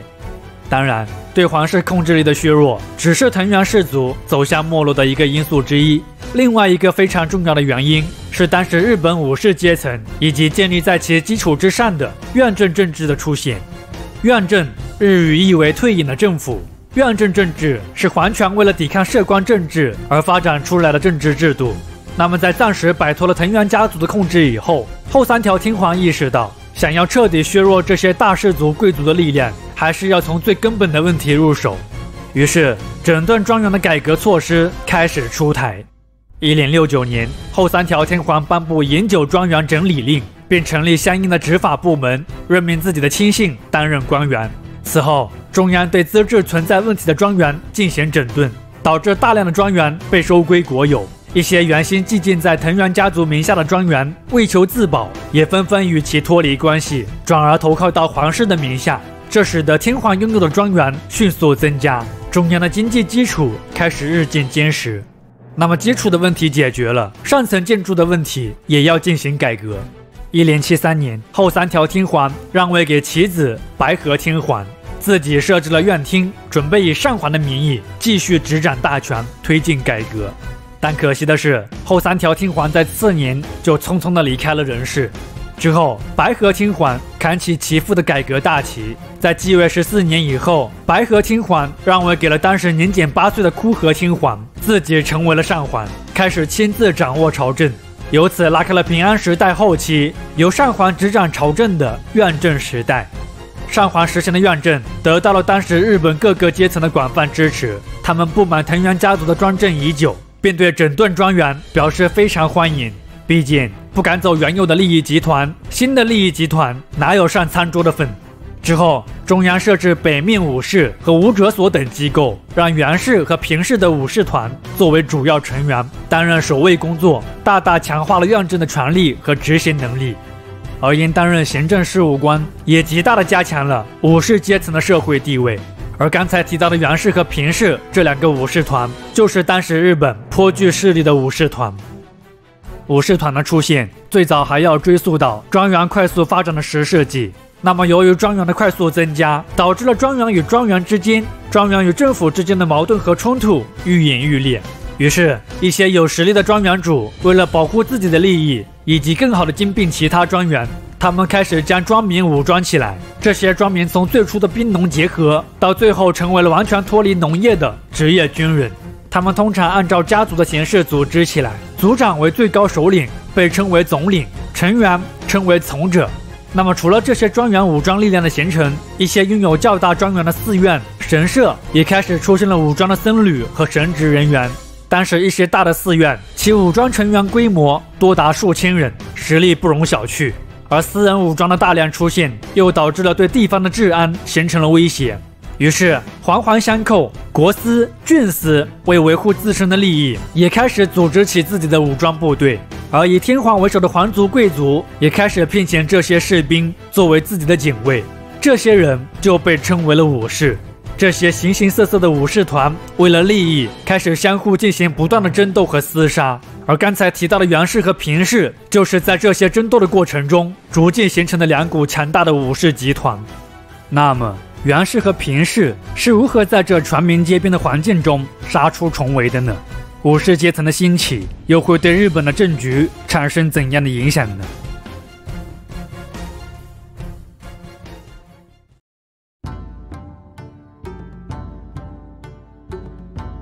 在日本历史上有这么一群人，他们为了荣耀和使命，为了守护心中至高的信念，生命在他们心中成为了次要的存在。为了精神信仰，他们视死如归，毫不留念的死，毫不顾忌的死，毫不犹豫的死，成为了他们对死亡的态度。这些拥有极端道德规范和准则的人，就是日本武士。而秉承武士道精神的日本武士，最早的起源可以追溯到藤原氏专权的平安时代。之前的视频我们已经知道，藩田制的瓦解，庄园制的快速发展，利益的纷争是促成武士这一军事力量大量出现的一个重要原因。而另外一个非常重要的原因，则是受到日本顽固的氏族社会印记的影响。同利益的奶酪一样，权力的蛋糕也是有限的。当中央的权力配额已满的时候，一些无法回京都的皇族及贵族成员，自然只能退居到地方上做次一级的统治者。这也就为新兴阶层的出现奠定了基础。而在院政政治中被给予重任的两大武士集团平氏和源氏，就是皇族的后代。8世纪末，桓武天皇推行承级降下政策，大量皇族被赐姓，其中平氏下赐给了皇孙，源氏则下赐给了皇子。这第一批改姓平氏的桓武天皇孙子辈也被称为桓武平氏。此外，还有仁明天皇系的仁明平氏、文德天皇系的文德平氏，以及光孝天皇系的光孝平氏。当然，最为知名的平氏就是这个桓武平氏。那么，由于桓武天皇的孙子平高望在被派往关东地区担任官职结束任期以后，并没有返回京都，而是在关东地区扎根了下来，由此开启了平氏家族精彩历史的新篇章。此后，平高望的儿子们也都在关东地区担任官职，家族的势力得到了不断的扩大。在此过程中，无论是平氏家族内部，还是家族与地方势力之间，都曾频繁地爆发过冲突。其中最为知名的一起战乱是发生在939年的平将门之乱。桓武天皇的五世孙平将门在杀死其叔父平国香以后，联合地方其他贵族在关东地区发起了反叛。平将门之后自称为新桓，和朝廷形成了对立。但可惜的是，平将门之后被平国香之子平真胜和地方的藤原氏联合击败，而平真胜也因这次平乱有功，得以将平氏家族的势力发展到了畿内附近的伊势国，并且在此集结了较大的新武士集团。这批平氏就成为了桓武平氏下的另一个分支，被称为伊势平氏。而就在平将门之乱发生之时，藤原北家的藤原纯友在四国也发动了叛乱，甚至还一度攻打到了北九州大宰府。但也同平将门之乱的结局一样，藤原纯友之乱最后被清河天皇之孙源金基成功镇压。这个源金基便是清河源氏之始，第一代的源氏可以追溯到嵯峨天皇的子孙，同平氏家族类似，源氏也有着繁多的支系。清河源氏便是源氏家族中最为知名的一个分支。另外，由于东国和西国的这两起叛乱几乎是在同时期的承平和天庆年间发生的，所以这两起叛乱也被称为了承平天庆之乱。而两次叛乱的发生，也让中央贵族认识到了地方武士的强大，于是他们纷纷将这些武士聘请为了保护自己的氏。尤其是源氏家族在为涉官的藤原北家提供警卫服务以后，其家族地位得到了迅速的提升。而平氏家族在经历了平将门之乱后，实力虽受到了削弱，但仍旧是关东地区首屈一指的武士团。但由于在1028年上总国国司平中长发起叛乱之后，朝廷任命甲斐国的国司源赖信前往讨伐，平中长因恐于源赖信的武名，最后不战而降。关东的平氏家族就此衰落了下去，源氏家族开始进入关东地区，成为了当地的主要势力。多次立功的源氏家族也逐渐成长为了当时日本的最强武士团。另外，在越来越多的武士阶层开始担任地方国司等重要官职以后，日本武家社会的气息也开始变得愈发浓厚。1091年，为了遏制势头正劲的源氏家族，朝廷开始禁止关东地区的领主向源氏家族寄建土地。而对此不满的源氏家族于是发起了多次的叛乱，但可惜都没有成功。源氏家族的权势也因此受到了一定程度的打击。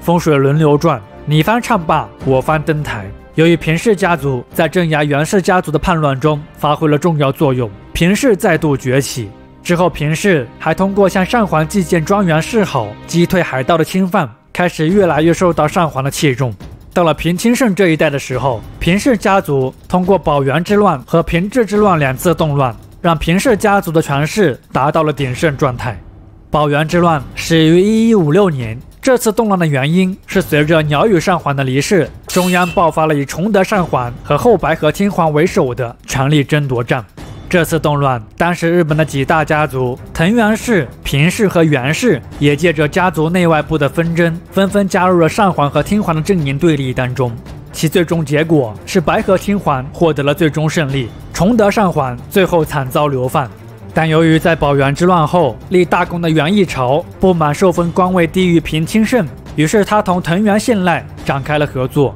双方趁着平氏家族不在京城之际，囚禁了以升任为上皇的白河天皇，平治之乱由此爆发。但这场动乱最后被迅速赶回京城的平清盛成功镇压，藤原信赖之后被杀，而源氏家族的直系亲属几乎全部遭到株连，只有当时年仅13岁的源赖朝及其2个同父异母的弟弟幸免于难，他们之后被流放到了伊豆半岛。同时，这2场以京城为舞台的动乱，也标志着以藤原家族为首的贵族统治阶层开始迅速没落，武士阶层开始成为了日本社会的主导力量。而平清盛在2次动乱中战功卓越，受到了后白河上皇的极大信任。他于1167年成功升任日本最高职位太政大臣。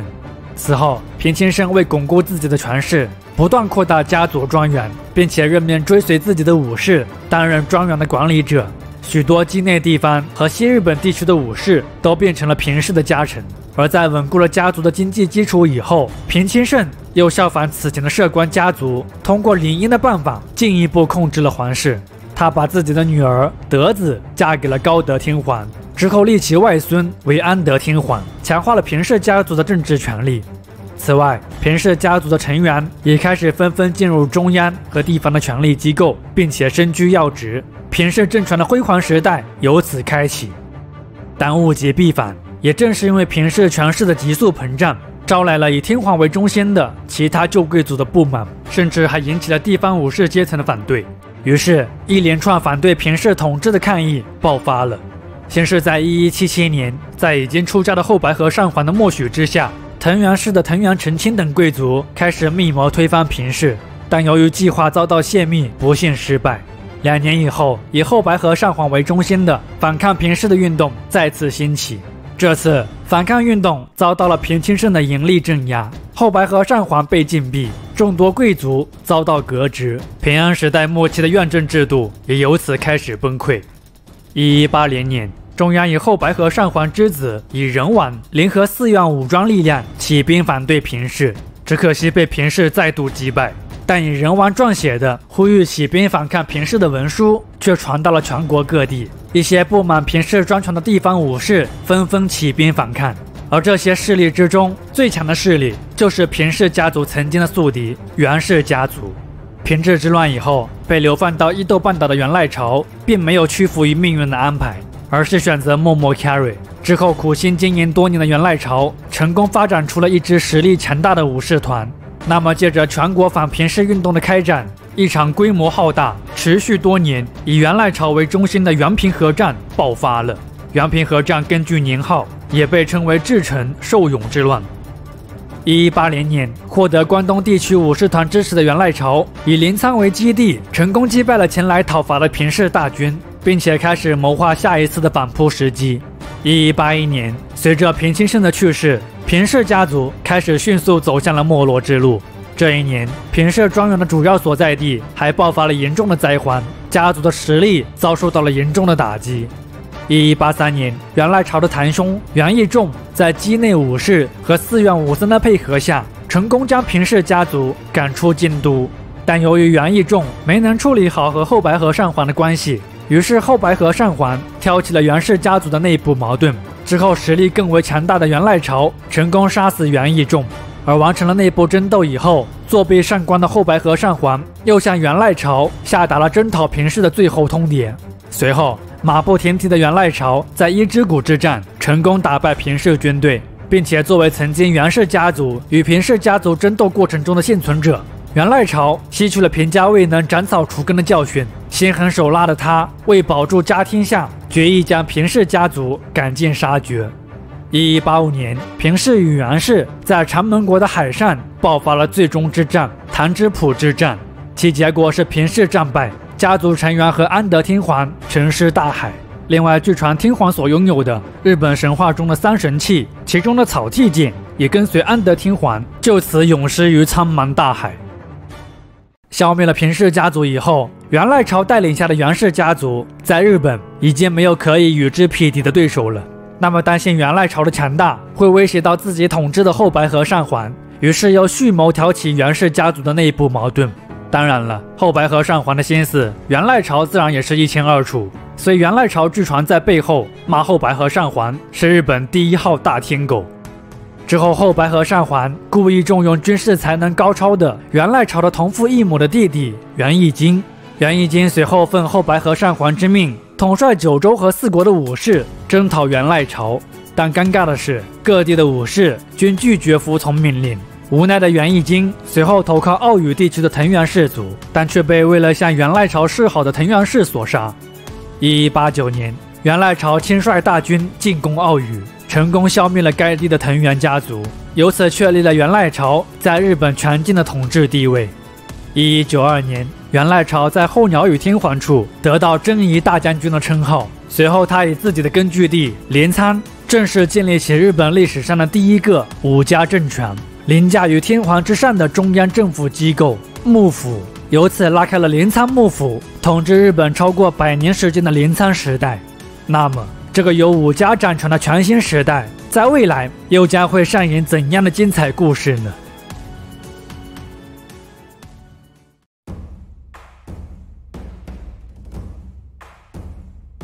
作为曾经庄园的守护者，武士阶层在日本的崛起可以说存在着必然性。中央权力的纷争也好，氏族贵族间的对决也罢，当武士阶层成为他们争相拉拢的对象之时，话语权和主动权自然就慢慢的开始向武士阶层转移，最终也就促使了这个阶层的力量迅速壮大，直到成为他们所有人都为之忌惮的可怕存在。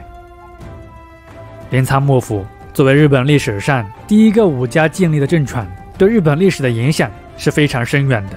从文人治国到武人治国，首先对一个社会面貌就会产生巨大的变化。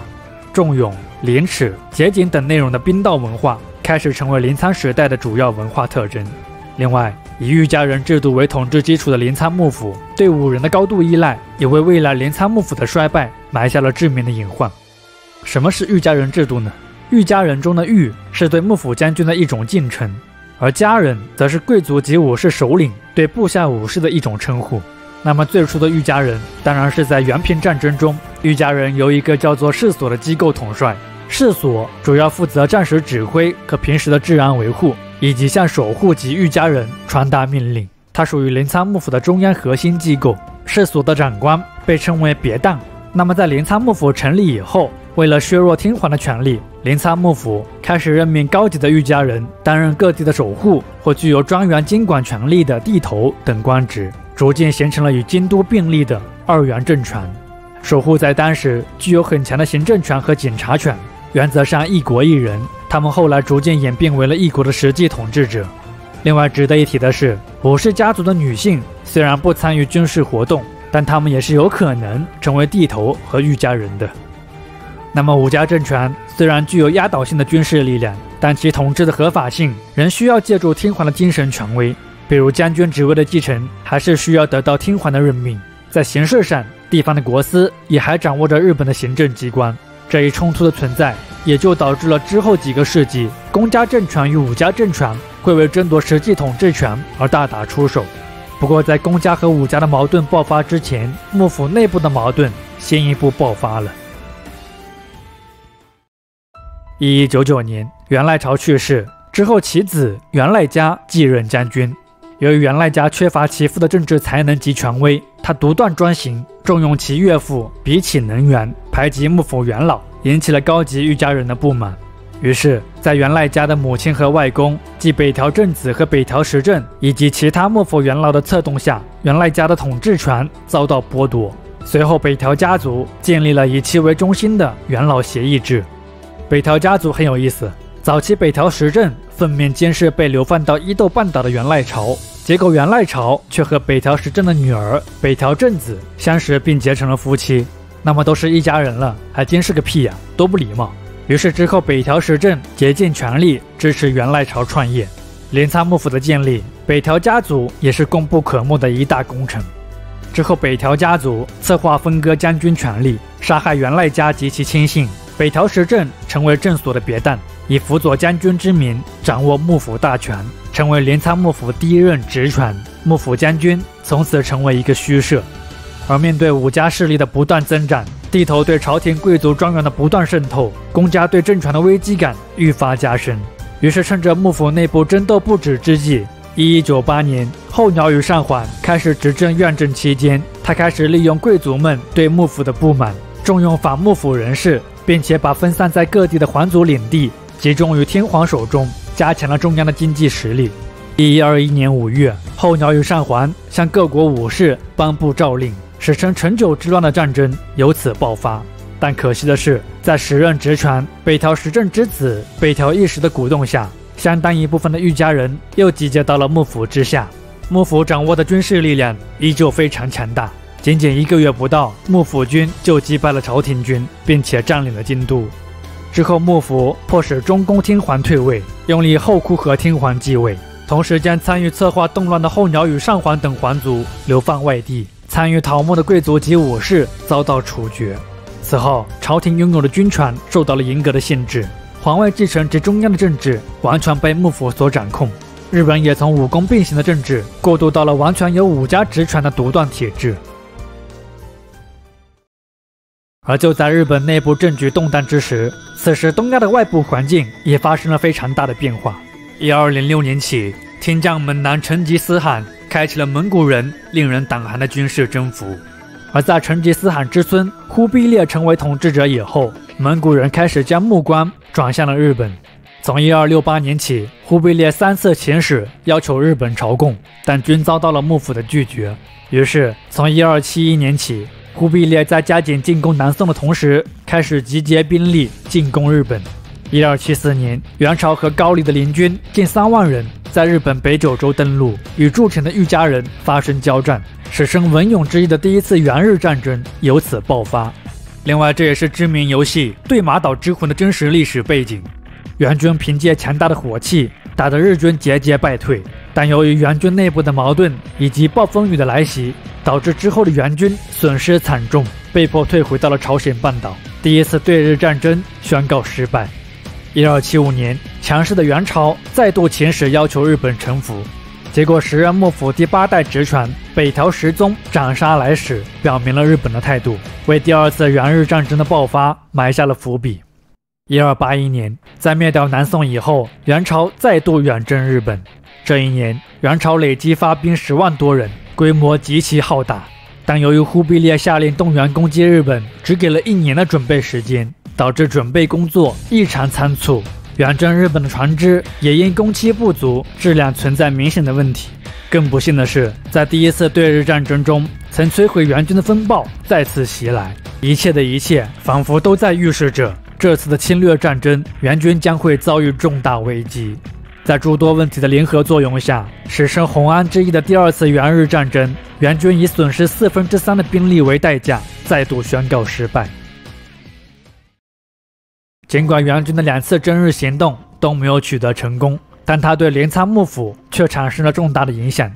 幕府以防御元军为由，极大地加强了幕府的专制统治。尤其是北条家族的专制趋势愈发明显。各国的守护之职，在援军来袭之前，北条家族在全国仅有2人担任，而在此之后的1285年，北条家族的守护增加到了33人，占全国守护名额的1半以上。此外，作为幕府最高决策机构的平定众，以及协助平定众处理事务的引附众，其组织成员也开始大量充斥着北条家族的势力。而北条家族这一系列任人唯亲的做法，也导致了御家人内部产生了分裂。被称为北条嫡系家族的德宗一系开始掌握幕府的大权，这些人也被称为御内人。御内人逐步消灭一些有力的御家人，这些御家人开始慢慢被排挤到权力的边缘。加之在元日战争以后，镰仓幕府元气大伤，无力给予有战功的御家人更多的土地和财富，由此破坏了镰仓幕府的统治根基，也就是御家人制度。御家人对镰仓幕府的不满情绪愈发加深。收入急剧减少，生活困顿的御家人，尤其是担任地头的御家人，他们开始拒绝向领主缴纳赋税，并蚕食庄园土地，统治阶层内部出现了严重的对立。而领主们为了弥补自己的损失，又加重了对贫苦农民的剥削，导致统治阶层和底层农民间的矛盾也开始激化。一些农民开始铤而走险，沦为强盗。他们以非御家人身份出身的新兴武士为中心，开始占山为王，并且经常有组织地进行劫掠活动。这便是镰仓幕府后期所谓的恶党运动。恶党的出现，为当时日本社会的局势又增添了一丝不稳定的因素。那么除了上述通过风险转嫁的御家人，另外一些御家人的生活则显得更加落魄。他们开始将自己的土地出售或抵押给了商人，而幕府为了维持其政治和军事体制，又命令商人必须归还御家人的土地，又再度引发了日本的经济混乱和商人的不满。这一系列脑血栓一般的骚操作之下，也导致了当时日本社会各阶层的问题相当尖锐。而在进入14世纪以后，幕府混乱的统治进一步升级。14岁继任职场的北条高时热衷歌舞，完全剥离朝政，导致其大权旁落。且幕府内部的腐败等问题，导致了幕府的权威开始一落千丈，御家人的离心倾向进一步加剧。那么统治根基的剧烈动摇，社会局势的不断恶化，未来等待镰仓幕府的命运又会是怎样的呢？武家政权的危机是否会给公家政权带来崛起的希望呢？我是侃侃，且听下回分解。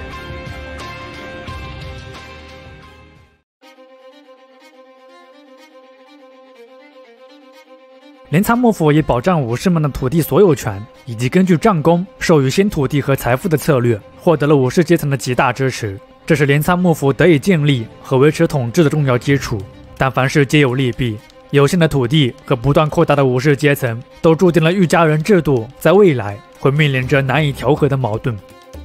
在进入13世纪以后，镰仓幕府隐藏在内部的问题开始逐渐暴露出来。元朝的多次来袭造成了抗元战争以后，镰仓幕府无力再给予御家人赏赐，这直接就激发了御家人的不满情绪。镰仓幕府统治的根基开始出现松动。此外，收入骤降的御家人为了转嫁风险，最终这些负担又落到了贫苦农民的头上。于是这些可怜的农民们不堪重负，铤而走险，沦为了强盗。恶党就此出现，恶党占山为王，劫掠庄园，对镰仓幕府的统治构成了威胁。加之之后幕府统治阶层的无能及腐败，导致幕府的权威越来越受到质疑。这一系列事态糟糕的发展，似乎都预示着镰仓幕府的垮台日子已经不远了。不过在聊起政局的变化之前，我们还得提一嘴，就是镰仓时期的文化对日本人矛盾性格塑造的最初影响。那么平安时代末期到镰仓幕府的这段历史时期，由于大陆和日本列岛局势的动荡，双方并没有正式建立邦交关系。但即便如此，也依旧无法阻挡日本对中国先进文化的向往。于是在官方的许可之下，这个时期中日的民间交流取代了过去以官方为主导的交流模式。民间贸易和僧侣的频繁交往，把中国的禅宗和程朱理学带到了日本。而因为传播媒介和日本武士阶层兴起的原因，这段时期受宋元影响的日本文化具有鲜明的平民化和武士化的特征。那么具象化的表现就是先贤佛教及武士文学的出现。净土宗、净土真宗、石宗、日莲宗、临济宗、曹洞宗这6大先世佛教先后在日本出现。这这几个流派的理念大同小异，但他们都主张通过主观意志便可以成佛，因此具有很好的普适性。同时，佛教追求一念不生的最终境界，又非常符合缺乏文化且视死如归的武士们的价值观，于是受到了武士阶层的欢迎。而在日本被称为朱子学，包含了新儒家核心思想的程朱理学，其主张的精神优于物质的观念和包含社会秩序的忠孝仁义等社会道理，由于非常适合幕府的统治，又受到了统治者的大力支持和宣扬。于是朱子学和禅宗两者融合，一起渗透到了武家政治当中，而这也催生出了日本民族精神中最鲜明的一个标志——日本武士道精神。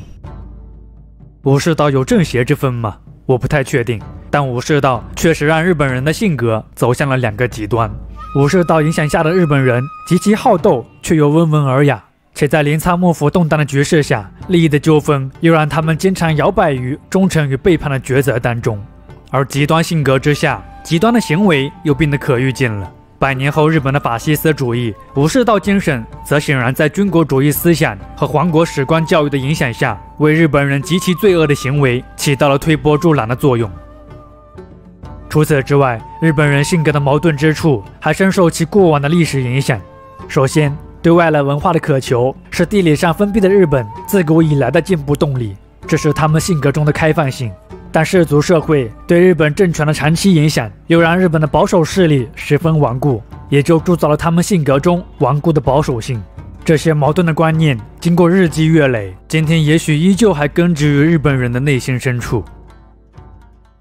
当然了，此时除了日本人性格对立的逐渐形成，还有社会政治方面的对立。镰仓幕府作为武家政权的象征，和以天皇为代表的公家政权，一直都处在此消彼长的过程。那么随着幕府权威的下降，恶党活动的盛行，也就给到了公家政权可乘之机。1318年，深受朱子学影响的大觉寺统后醍醐天皇继位，他非常渴望恢复社会秩序，让天皇重新掌握国家大权。之后，后醍醐天皇分别在1324年和1331年发动了2次史称为正中之变和元弘之变的2次倒幕活动，但可惜均以失败告终。而拒不退位的后醍醐天皇则被幕府流放到了隐岐岛。之后，持明院统的光仁天皇继位，皇室由此分裂为南北2个天皇，广义上的日本南北朝时代由此开启。大觉寺统和持明院统都属于日本皇室的家族分支，其中大觉寺统属于第90代天皇龟山天皇的后裔，而持明院统则属于第89代天皇后生草天皇的后裔。当今的日本皇室就来自于持明院统。另外，由于当时被视为天皇正统象征的3神器一直都在南朝这边，所以南朝的天皇一般被视为正统世系。那么后醍醐天皇发动的2次倒幕活动虽然失败了，但是却激发了各地武士的倒幕激情，其中以恶党南木正成为中心的畿内武士最为活跃。南木正成在元弘之变就曾积极响应过后醍醐天皇的号召。之后，后醍醐天皇之子护良亲王在畿内山区招募武士，而后醍醐天皇本人也从隐岐岛逃到了伯崎，并且集结了相当数量的武士。但真正为镰仓幕府带来致命一击的，则是另外一个男人。1333年，受幕府派遣前往京都镇压倒幕活动的大将源氏后裔的足利高氏，在赴京过程中与后醍醐天皇取得联系，随即发生了倒戈。据传足利高氏倒戈的原因是此前在镇压元弘之变的过程中，其父突然去世，足利高氏想为父亲扶丧，推辞了镇压行动，但却被幕府拒绝，由此开始对幕府心生不满。而1333年的这一次赴京，高氏妻子和儿子更是被幕府扣作人质，留在了镰仓，以此要挟足利高氏进行镇压倒幕活动。行为如此恶劣的镰仓幕府，自然也就怪不得足利高氏的叛变了。那么在足利高氏的影响之下，各地的武士也都纷纷倒戈，开始攻击幕府及北条氏的据点，并最终导致了镰仓幕府的灭亡。同年，后醍醐天皇回归，改元建武。而在倒幕过程中立大功的足利高氏也被后醍醐天皇赐姓尊字，称足利尊氏。随后，后醍醐天皇实行了一系列强化天皇权力的新政，这便是所谓的建武中兴。建武中兴虽然在一定程度上为日本恢复传统政治和经济制度带来了希望，但由于各种错综复杂的原因，新政改革在持续3年以后宣告了失败。首先，由于权力过于集中，万机巨细都由天皇来决定，难以做到客观公正，也就导致了中央对倒幕各派的赏赐出现严重不均，引发了倒幕派的不满。其次，倒幕各派之间也存在矛盾，公卿贵族想要恢复公家政治，武士阶层又希望恢复武家政治，新兴势力则又要求改革，各方势力都为了寻求自身利益最大化，闹得不可开交。而没有强大武力做支撑的后醍醐天皇又无法平衡各方的冲突，加之多年的政局动荡，百姓生活困顿，又导致了农民对新朝廷也不甚满意。同时，幕府虽然倒台了，但是武士阶层的力量又进一步得到了加强，他们对朝廷不能满足其要求也怀恨在心。那么各个阶层对朝廷的不满都为之后政局的变化埋下了伏笔。1335年，北条氏的残余势力在信浓起兵，进军关东，占领了临沧。足利尊氏在要求天皇给予征夷大将军吴国以后，擅自出兵，并成功夺回了临沧，并且明确表示反对天皇新政，受到了各方的支持。1336年，后醍醐天皇发兵讨伐足利尊氏，足利尊氏兵败，流落北九州。之后，不满新政的各方势力纷纷投奔足利尊氏。同年，足利尊氏重返畿内地区，并成功占领京都，废除后醍醐天皇，立大觉寺统的光明天皇继位，同时在京都建立了幕府。1338年，足利尊氏在光明天皇处正式获得征夷大将军的称号，日本历史上第2个幕府政权室町幕府由此正式建立。而此前被废除的后醍醐天皇在逃离了京都以后，依旧没有放弃天皇的称号。其后在京都南部的吉野山组成了一个新的朝廷，被称为南朝，与大觉寺统的北朝形成对立。1339年，在后醍醐天皇去世以后，逐渐失去与北朝对抗能力的南朝开始成为了北朝内部权力争夺的风向标。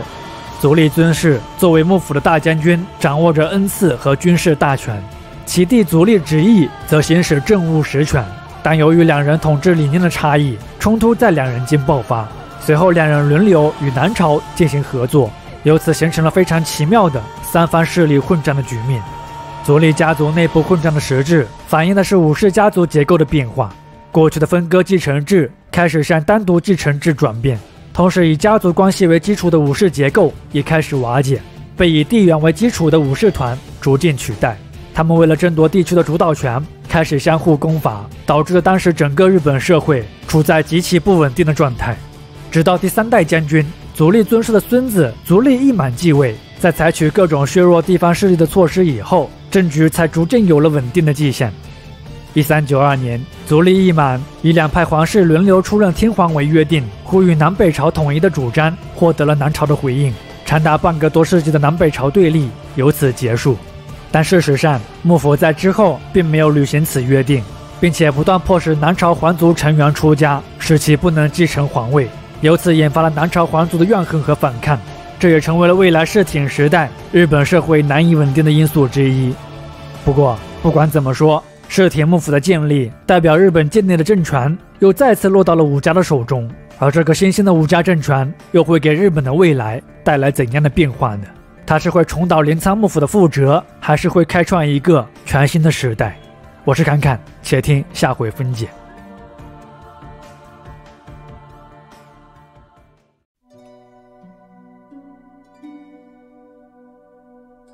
日本史学家、日本近代中国学的重要学者内藤湖南曾说过，要了解和研究日本历史，知道室町时代以后就可以了，因为在此前的日本完全如同外国一样。稍微提一嘴这个内藤湖南，他是一个饱受争议的人物，他对中国的历史文化具有非常浓厚的兴趣和情感，且多次来我国进行过考察，著有《中国史通论》《清朝史通论》等，被誉为一代汉学宗师。他认为日本文化就是中国文化的派生系统，甚至还说过，从文化的关系上来看，日本相当于是中国的一个省。但就是这样一位颇有建树的学者，在2战期间却被狭隘的民族私利所吞噬了，成为了一个军国主义者。其丰富的知识之后成为了日本对华侵略有理的支撑。他甚至还狂妄地提出了东洋文化圈的观点，认为日本将代替中国实现文化复兴。那么对于日本人而言，内藤湖南确实是一个爱国者，但对于中国人民、世界人民而言，之后的他则是一个祸国殃民、失去良知的罪人。爱国本身没有错，但如果爱国的代价是建立在迫害他人利益基础之上，那么这种没有良知的爱国带来的不是团结和发展，只有无尽的仇恨和灾难。那么也确实如内藤湖南所说，诸如日本茶道、日式水墨画、日式庭院等代表日本当下生活方式和社会文化的标志，也大多是从室町时代开始的。且从经济和政治上来看，室町时代的日本也有别于此前的历史时期。这个时期，武家政治彻底取代了公家政治，领主制彻底取代了庄园制，氏族印记明显的家族关系也逐渐开始向地缘关系过渡。如果说室町时代是日本历史的一个转折点，那么室町幕府的第3代将军足利义满则是室町时代的一个转折点。整个室町幕府历经200余年，共有10几位将军，但除了足利义满在位时期有过短暂的社会稳定，其他时间整个日本几乎都处在战乱当中。而这一切的纷争依旧可以用利益的纠纷来解释。作为当时最重要的生产资料，土地显然成为了这一切的中心点。那么在进入15世纪以后，庄园制向领主制的转变，由此引发的社会及阶级变化，成为了室町时代社会动荡的最主要诱因。其主要的表现形式就是守护大名的崛起和下层人民的反抗。不同于镰仓幕府的统治根基、主从关系很强的御家人制度，室町幕府通过委任足利家族成员出任各国的守护，实现了对日本的控制。守护之职大家应该比较熟悉了，它始于镰仓幕府时期，在当时具有很强的检察权和行政权，而在室町幕府时期，守护的权力得到了进一步的加强。这个时期的守护在获得了调查处理领土纠纷或领土继承以及执行幕府诉讼案件裁决的司法权和执法权以后，还获得了以兵良民的名义征收公家领地、庄园和寺院年贡的权利。而到了1368年，幕府颁布的半祭令更是规定守护可以获得任职国半数土地的权利。于是庄园和公有领地成为了守护们的蚕食对象，庄园制经济由此土崩瓦解。那么作为经济基础的庄园制的崩溃，又引发了上层建筑的变化。幕府在不断得权的过程中，以天皇为中心的公家政权则受到了不断的剥夺。特别是在足利义满继任将军以后，公家的一系列诸如确认领地所有权、外交权、征税权等权限开始陆续转移到幕府手中。日本也从镰仓时代起的2元政治体制完成了到武家政权的彻底转变。那么公武之间的矛盾日渐消散，日本的局势就会太平了吗？不，矛盾无处不在。那么由于幕府在对公家政权进行剥夺的过程中，把相当一部分的权力赋予了守护，而经济实力和权力快速膨胀的守护们又使守护一职开始了世袭化。且由于他们经常住在京都参加幕政，因此他们会委托代理人管理其任职国，这些代理人就被称为了守护代。另外，为了维护他们在任职国的权益，守护们又开始收编任职国内大大小小的武士们，与他们结成主从关系。这些在乡武士也被称为国人。而武装力量的形成，守护可以说是已经完全确立了对任职国的统治权，成为了一个个割据一方的强大势力。这些守护之后也被称为守护大名，而这种体制则被称为守护领国制。室町幕府在某种程度上就是守护大名的联合体。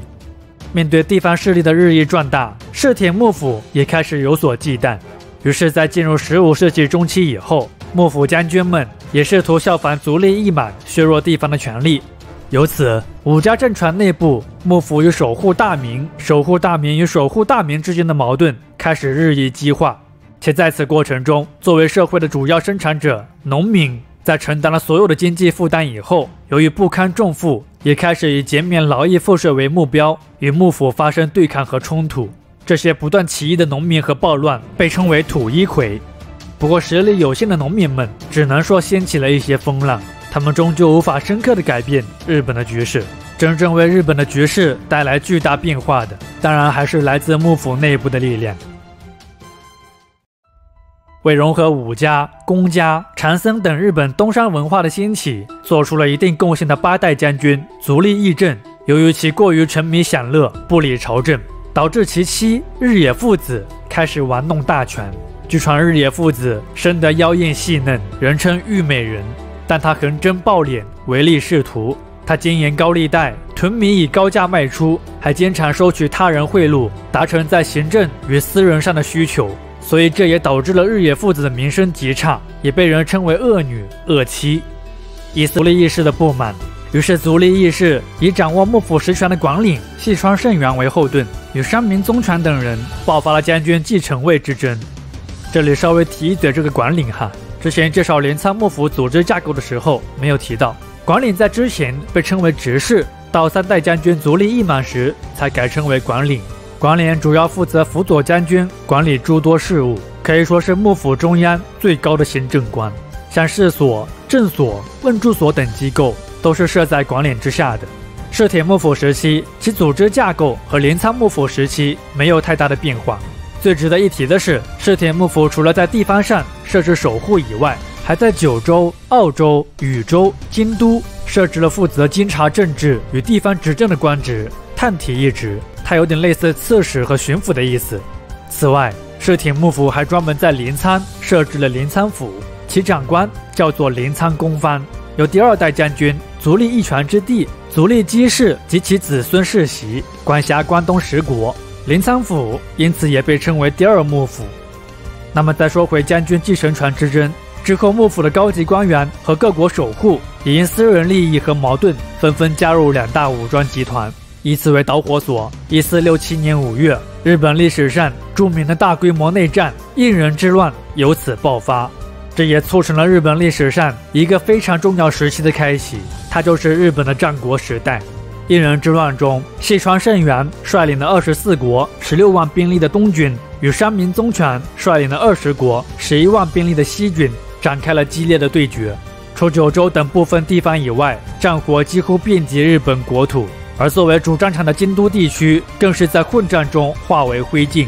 这次内战持续了近10年，细川胜元和山民宗权也在过程中相继死去，直到1477年，厌倦了无休止战争的双方才握手言和，应仁之乱由此结束。虽然这次战乱双方未分胜负，但它对日本历史的影响却是非常深远的。首先是幕府的权威开始一落千丈，战后仅能控制京都及周边领地的一些地区性政权，而各国的守护大名则在战火中得到了不断的锤炼，拥兵自重，雄霸一方。且正当守护大名忙于战事之时，其任职国内的实权逐渐转移到守护带和有实力的国人手中。于是，一些国人为维护自身利益，也开始经常团结起来进行斗争。这些当地武装势力企图从地方守护手中夺取统治权的暴动，也被称为国一揆。这种下克上的现象在日本战国时代经常发生。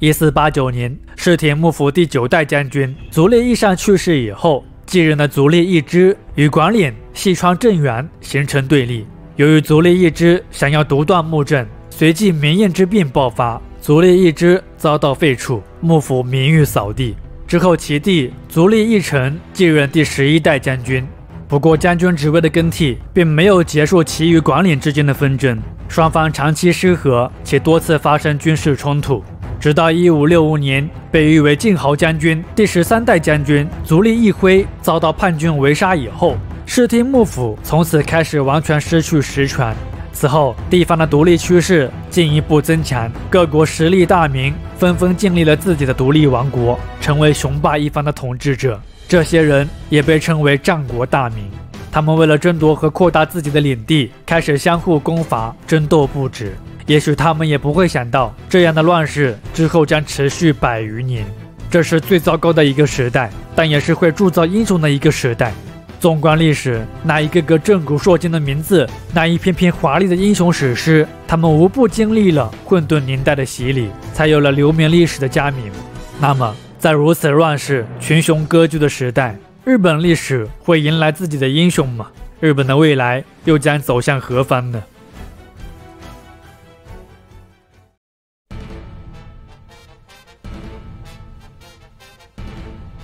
以应仁之乱为起点，之后随着幕府将军权力的式微，原先听从幕府任命和制约的守护大名之后成为了独立于幕府体制外的战国大名。日本也由此拉开了群雄割据、纷争100余年之久的战国时代。与中国的战国时期非常相似，日本的战国时代，各战国大名为了能够在残酷的对决中杀出重围，他们无不实行了招贤纳士、富国强兵的策略。这是一个置死地而后生的年代。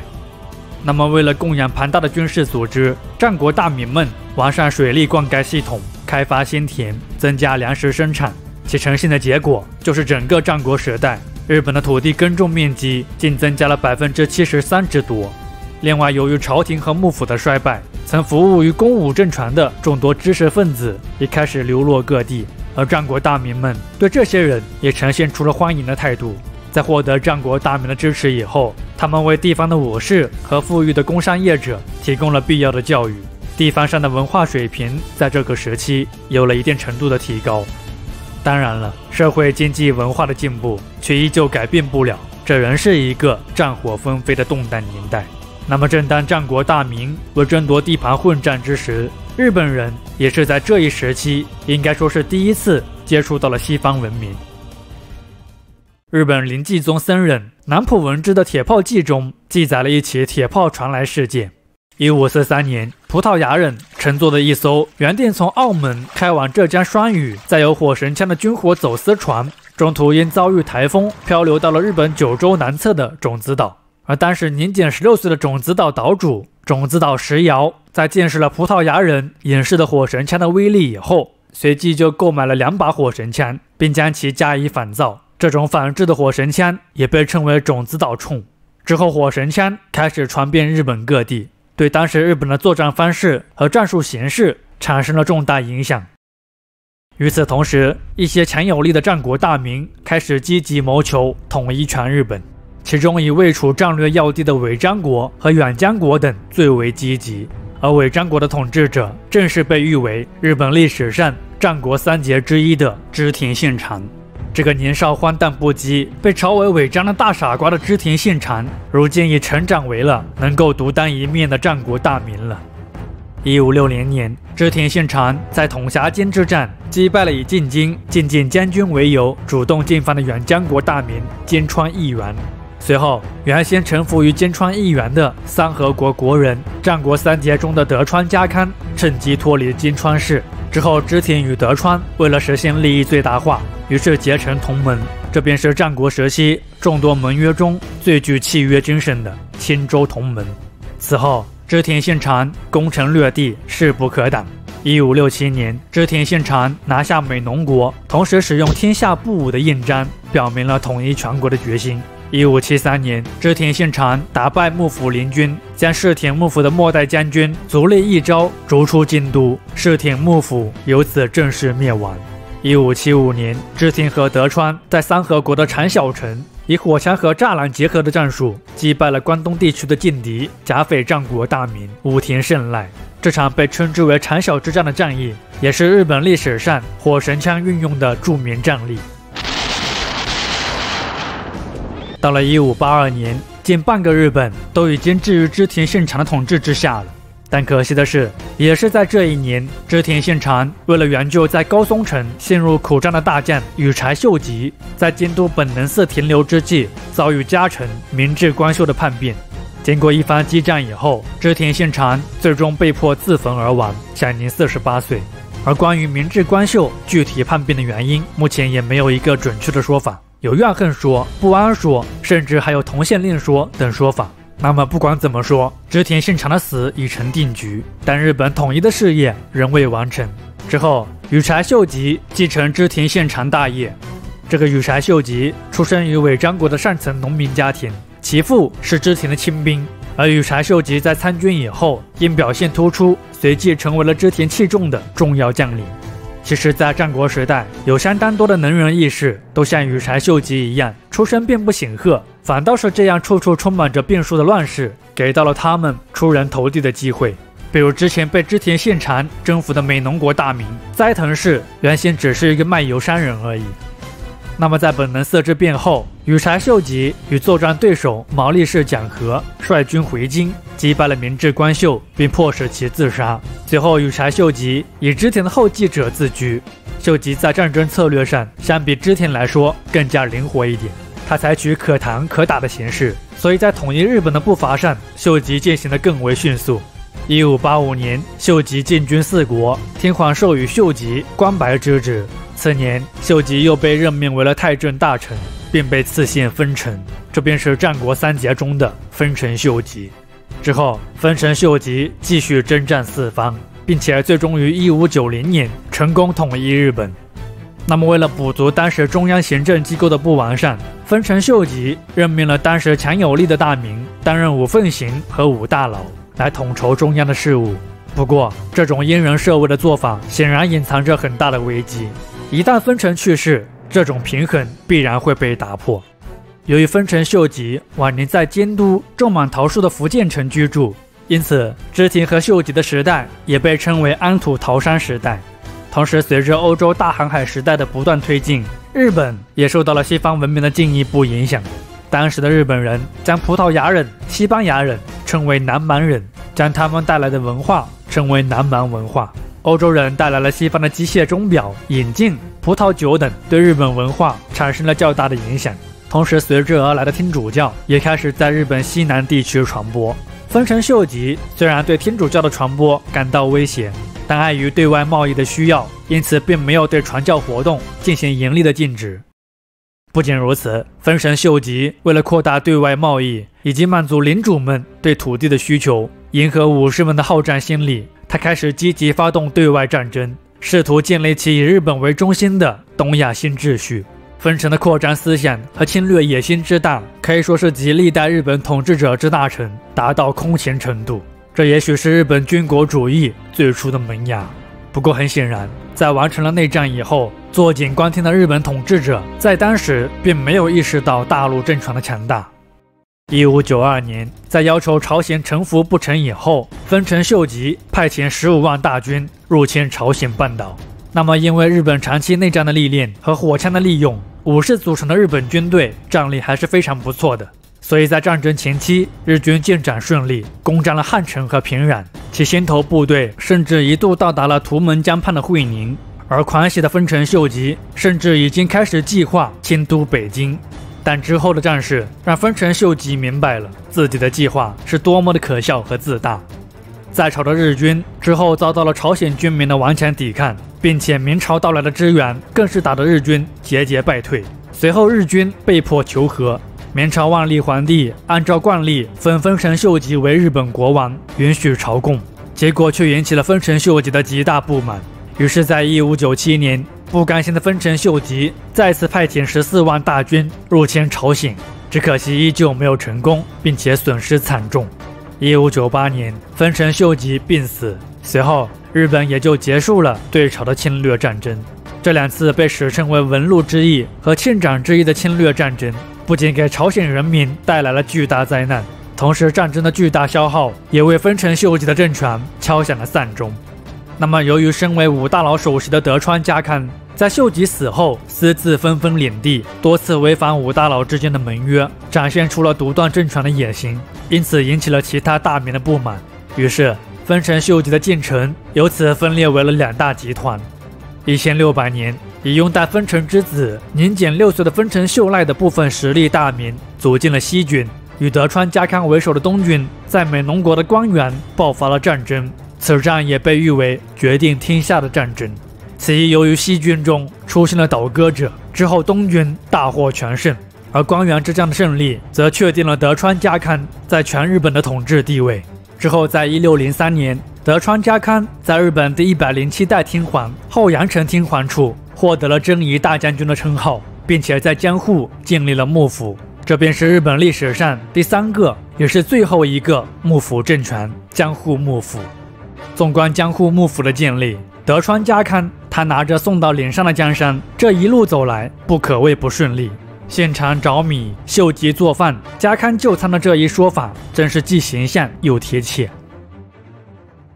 1605年，德川家康让将军之位于其子，德川秀忠，以表家天下之意。同时，他仍将领有大阪城的丰臣秀吉之子丰臣秀赖视为心腹大患。丰臣秀赖在世的一天，德川家康都如鲠在喉，虽不致死，但难受的一匹。于是，为了消除后患，1614年，德川家康借口丰臣秀赖在方广寺大钟所刻“国家安康，君臣分乐”一文，将家康之名讳分离，有将德川家康斩首分尸之意。于是要求丰臣秀赖完全臣服于自己。丰臣秀赖也不是傻子，自然也明白什么叫做欲加之罪，何患无辞。于是看透本质的丰臣秀赖摆出备战的姿态，他积极招募浪人，加强军备。只可惜面对强大的德川家康，没有一个大名愿意加入丰臣方。1615年，在经历了被称为大阪东之阵和大阪夏之阵的2次进攻以后，幕府军最终还是攻破了大阪城。之后，丰臣秀赖切腹自尽，其子丰臣国松则在战后不久被俘获，惨遭处死。丰臣家由此正式宣布灭亡。次年，德川家康在一次外出猎鹰时突然腹痛倒下，从此卧病不起，并且于同年离开人世。而德川家康的离世也宣告了有关日本战国三杰爱恨情仇的故事落下了帷幕。而这个已经开启的全新时代，将统治日本超过200年之久的江户时代，未来又将会发生怎样的故事呢？且在面对西方文明快速崛起之际，作为东方文明的日本又会以怎样的姿态去迎接这全新的世界呢？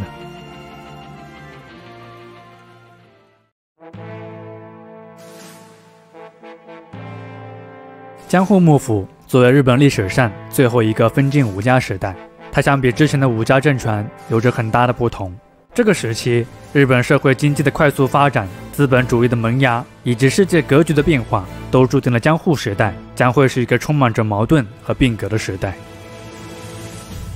那么早期的江户幕府为了稳固这个新兴政权，将军们可以说是牢牢地掌控着日本的经济和军事资源。军事方面，当时规模在10万人左右，幕府常备军加成团完全由幕府将军掌控，他们构成江户时代的各种军警机构，是幕府实行统治的重要基础。加成团由8万人左右的旗本和2万人左右的御家人组成，其中旗本属于直属加成团。旗本一词最初指在战场上守护主军军旗的武士团，旗本拥有自己的领地，并且能够觐见将军。而御家人的地位则相对较低，他们仅能领取俸禄，无法觐见将军。经济方面，江户幕府吸取了此前室町幕府时期地方势力过于强大，威胁到幕府统治的教训，所以为了削弱各大名的实力，前3代幕府将军他们均以幕府强大的军事力量为后盾，通过没收、转分领地等各种方式，重创了大名们的经济基础。据传当时有超过1半以上的领地被幕府所没收，幕府的经济实力也因此得到了极大的增强。在江户时代初年，幕府拥有收获量大致在700万担左右的直辖领地，占当时全日本3000万担总收获量的1/4，这是任何一个势力都无法与之抗衡的。当时日本最大的藩国前田氏领有的加贺藩，收获量仅有102万担左右。除了拥有强大的经济和军事实力，江户幕府为了巩固其统治，还设置了权力更为集中的幕藩体制，即幕府和藩国共同统治的分晋制度。幕藩体制下，幕府统治着全日本的中央机构和幕府直辖领地的地方机构。中央机构主要由负责辅佐将军管理政务的大老，负责日常行政的最高常设官员老中，负责辅助老中管理旗本、御家人等军事力量的弱年纪组成。在地方机构上，幕府设置了负责与皇室、公卿贵族交涉和京都事务的京都司代，以及管理各种城市的城代和奉行等职务。那么除了将军直辖领地及加成的分地以外，其余的地区就是由具有半独立性质的藩国所统治。当时这些藩国大致有200多个，而这些领有藩国的藩主，根据与幕府的亲疏关系，主要可以分为3类：亲藩大名、普代大名及外洋大名。3种分地以近道远，有防御和互相监视的性质。其中亲藩大名多分配在重要地区，名誉最高。他们由与德川家族具有血缘关系的御三家和御三卿组成。御三家是由1代将军德川家康所设，而御三卿则是由第8代将军德川吉宗与第9代将军德川家重所设。在家格上，御三家的地位高于御三卿。不过在德川本家没有子嗣之时，御三家和御三卿都一样，都有机会继承将军之位。另外，浦带大名和外样大名则是在关原之战前后分别臣服于德川家族所划分的2个大名。其中浦带大名领地较少，但也大多分配在重要地区，并且可以担任幕府重要职务。而外样大名领地虽然比较多，但都被置于偏远地区，并且不得参与幕政。外样大名中最值得一提的是领有萨摩国、大禹国和部分日善国的萨摩藩。萨摩藩在1609年入侵了当时的琉球国，从此开启了日本对琉球的征服。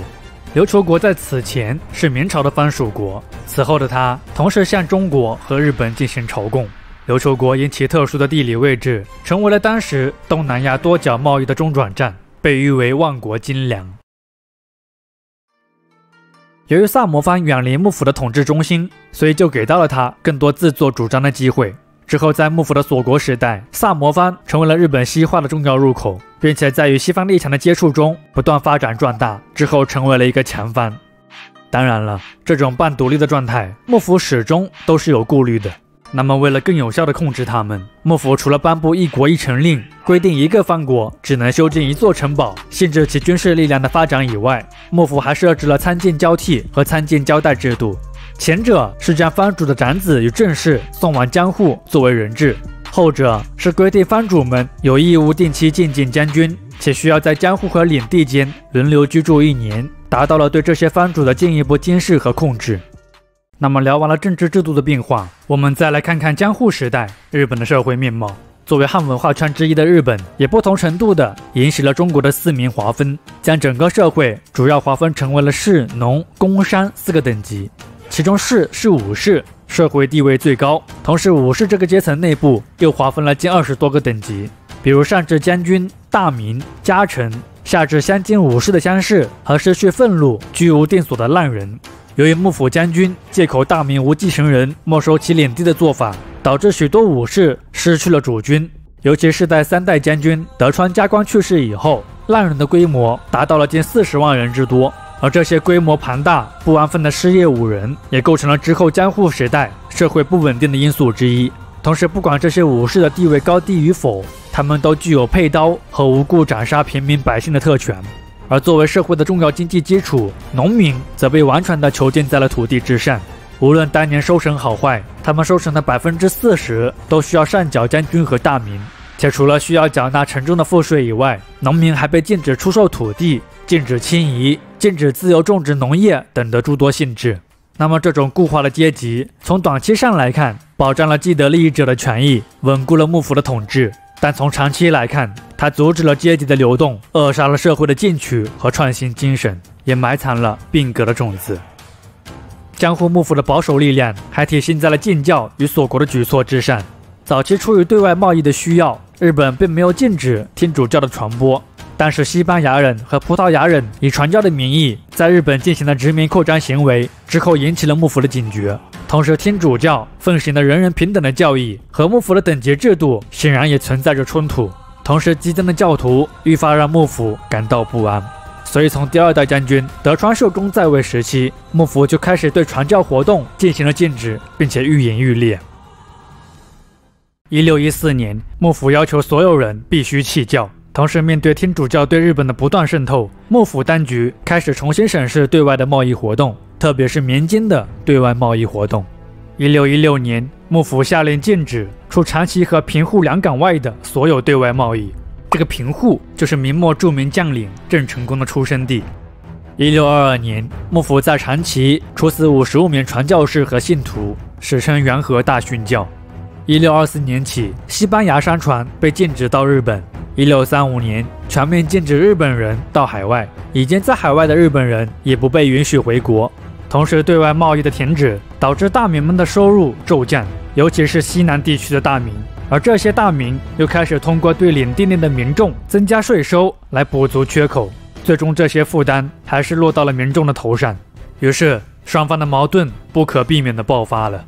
1637年，岛原藩不堪负重的农民爆发起义，这也是江户时代规模最大的一次内战——岛原之乱。这场动乱最后以起义军的失败而告终，之后有近4万名的起义者遭到幕府处决。到了1641年，荷兰商馆被迁移到扇形人工岛出岛，并禁止与日本人自由交流以后，日本的锁国体制正式形成。此后，出岛成为了日本对西方开放的唯一窗口。不过，锁国也好，动乱也罢，总的来说，早期的江户幕府经过3代将军的治理，对比此前的动荡年代，这个时期的日本整体还是较为安定。但好景不长，在第5代将军德川纲吉在位时期，江户幕府开始走向了下坡路。德川纲吉在当代及后世的评价皆很低，他因声泪领敏令被嘲为犬公藩。另外还有一个有意思的事情是，冈崎市的大树寺供奉有除江户幕府末代将军以外的历代将军牌位，且有一种说法认为这些牌位的高度与将军身高相同，而德川纲吉牌位的高度只有124厘米。所以就有了德川纲吉可能是个患有软骨发育不全症的诸如的说法。德川纲吉深受儒学之中的孝经所影响，他不但让母亲介入政治，之后更是听信其母亲宠爱怪森的谗言。怪森知道纲吉的长子德川德松在5岁的时候夭折了，纲吉之后更是求嗣不得，于是怪森进言：人之伐嗣，皆前生多杀之报也。今欲求嗣，莫若尽杀生也。且将军深邃在虚，虚属狗，罪宜爱狗。于是荒诞可笑的声泪领敏令就此出台。其实这个法令最初还是比较正经的，它主要是防范战国时代滥杀狗的陋习。不过随着法令逐渐稳定，纲吉开始变本加厉，本末倒置。他不仅消耗大量的人力、物力、财力去收容流浪狗，到了最后甚至规定连杀死蚊子都必须被判刑。蚊子应该也没有料到自己有朝一日竟能有如此地位。德川纲吉在位期间，有数十万人因伤害生灵遭到逮捕，之后被其流放或者处死。此外，他还大兴土木，修建寺庙神社，导致幕府出现严重的财政问题。之后幕府大量铸造劣币，其结果就是引发了江户时代中期物价的暴涨和社会的动荡。德川纲吉可以说是仅凭一人之力就完全激化了各阶级的社会矛盾，无愧为江户时代代表性的昏君。那么在这个昏君当道、政局动荡之际，江户幕府接下来又会采取怎样的举措去实现政权的稳定呢？我是侃侃，且听下回分解。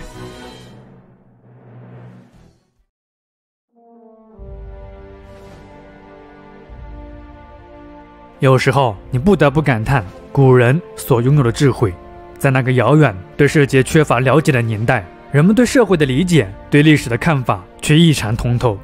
比如孟子论述的“生于忧患，死于安乐”，这简短的一句话却清晰地解释了一个国家兴盛衰亡的道理。这句话似乎放在任何一个文明和时代都无比的适用。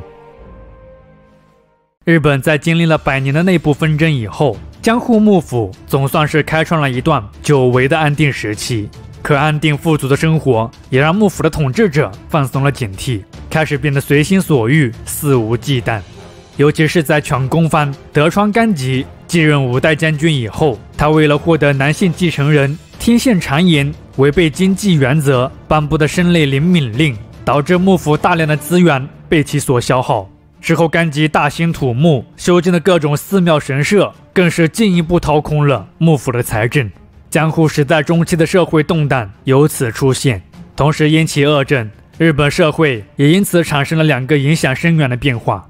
首先，在缺少内外部威胁的情况下，安定的生活导致了上至将军下至一般武士的武士阶层开始追求奢侈糜烂的生活，促使了这个时期的商品经济得到了快速发展，同时也导致了统治阶层的开支迅速增大。那么为了填补缺口，之后幕府和各大名开始向商人借贷，到了最后甚至开始克扣武士的俸禄，其结果就是导致一些下级武士开始被迫转行。他们中的一些人，有的成为了农民，有的成为了教师、手工业者、浪人等等的社会角色，而另外一些想要打破现状、具有变革意识的下级武士，在接触到了西方文明以后，在未来则成为了日本社会变革的重要力量。那么除了统治阶层内部的分化以外，更高一级的统治者们还把负担进一步转嫁到了农民的头上，他们不断提高地租，进而又导致了农民阶层开始出现剧烈的流动和分化。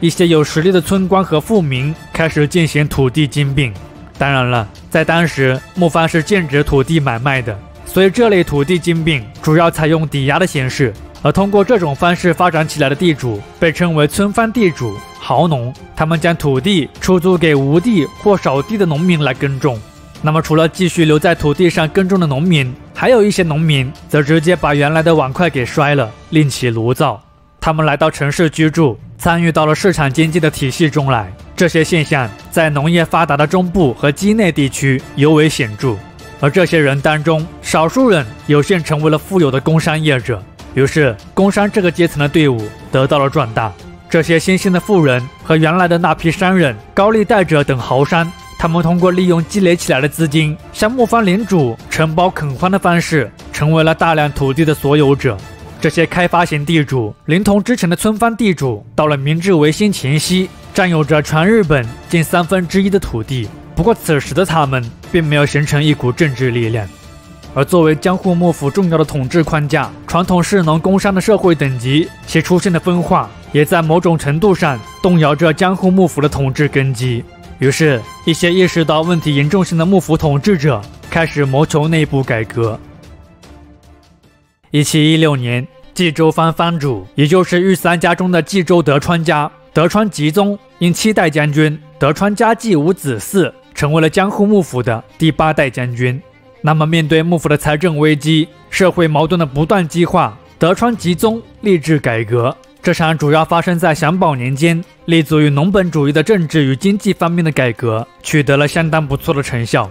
德川吉宗颁布的节景令，要求所有人缩衣节食，压缩了幕府的财政支出。之后，他整顿了当时混乱的货币制度，实行通货紧缩，统一币制。他颁布上米令，设立米市场，稳步提升了米价。颁布留地禁制令，命令债权人将抵押过期的土地还给农民，有效地缓解了农业人口的不断流失。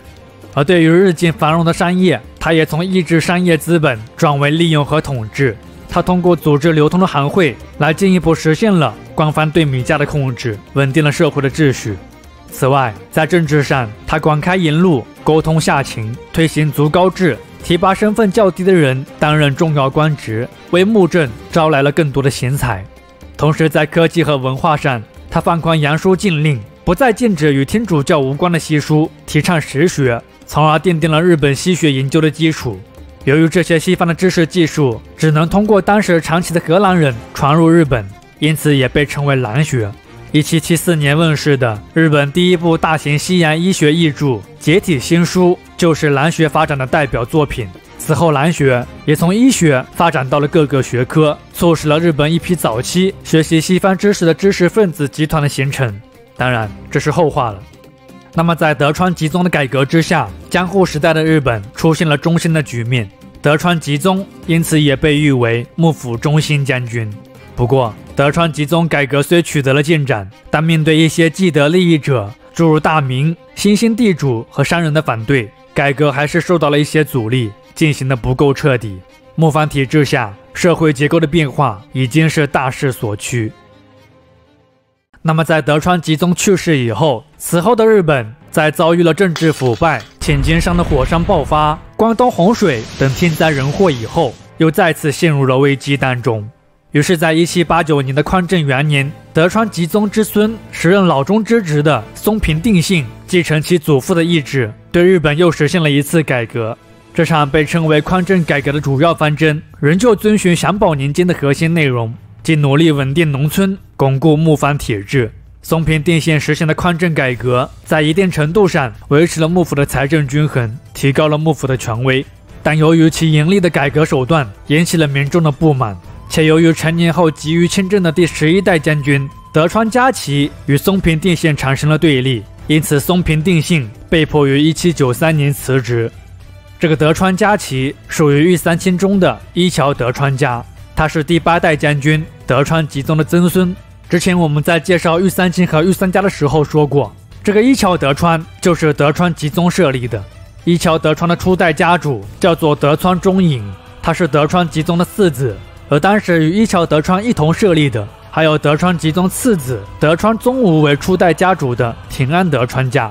这两家设立的初衷，在当时是希望这两个贤明的弟弟能辅佐当时第9任将军德川家重。以断绝来自御三家继承将军位的威胁。不过德川家重是个扶不起的阿斗，家重不仅体弱多病，而且好酒色，智力也有问题。他在位期间什么业绩都没干出来。而如果说德川家重是平庸的一塌糊涂，那么当下这个德川家齐则是昏庸的一塌糊涂。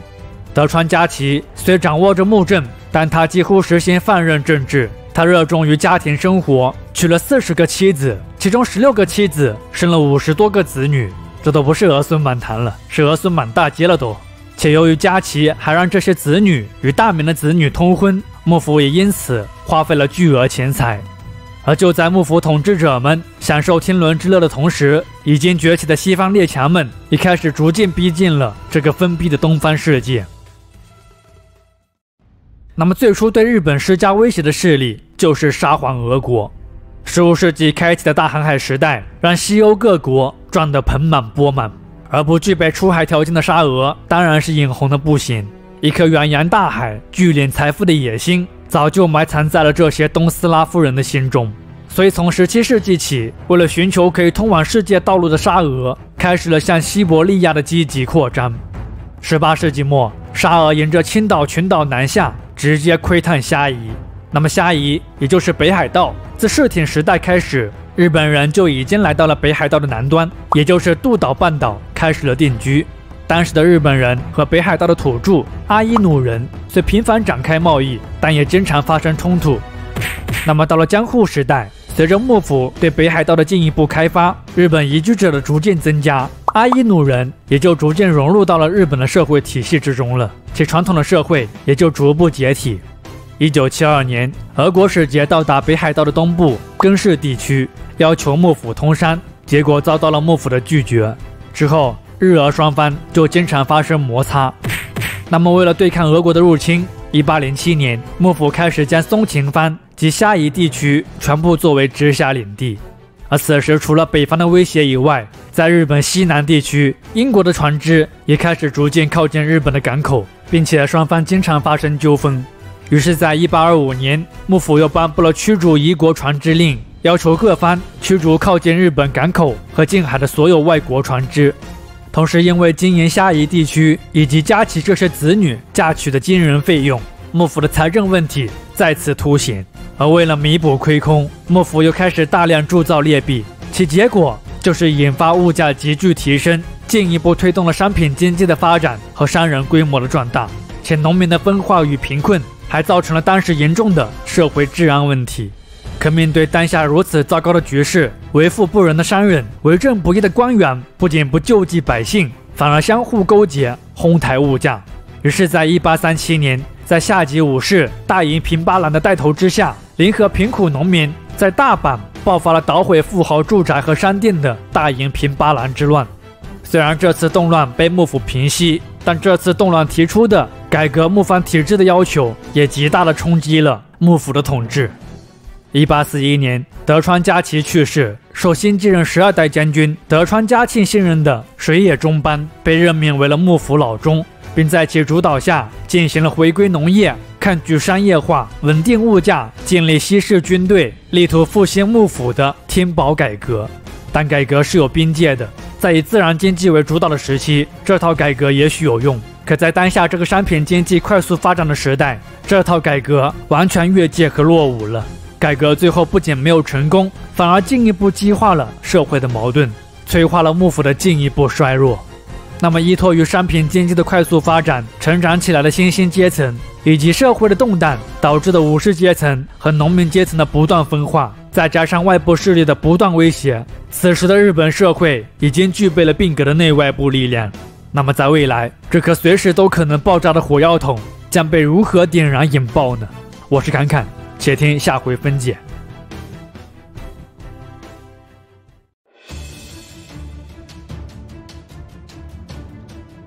江户时代末期，日本商品经济快速发展，自然经济被不断冲击，权势阶层的武士走向没落，遭受歧视的商人却开始逐渐掌握了社会的大量财富。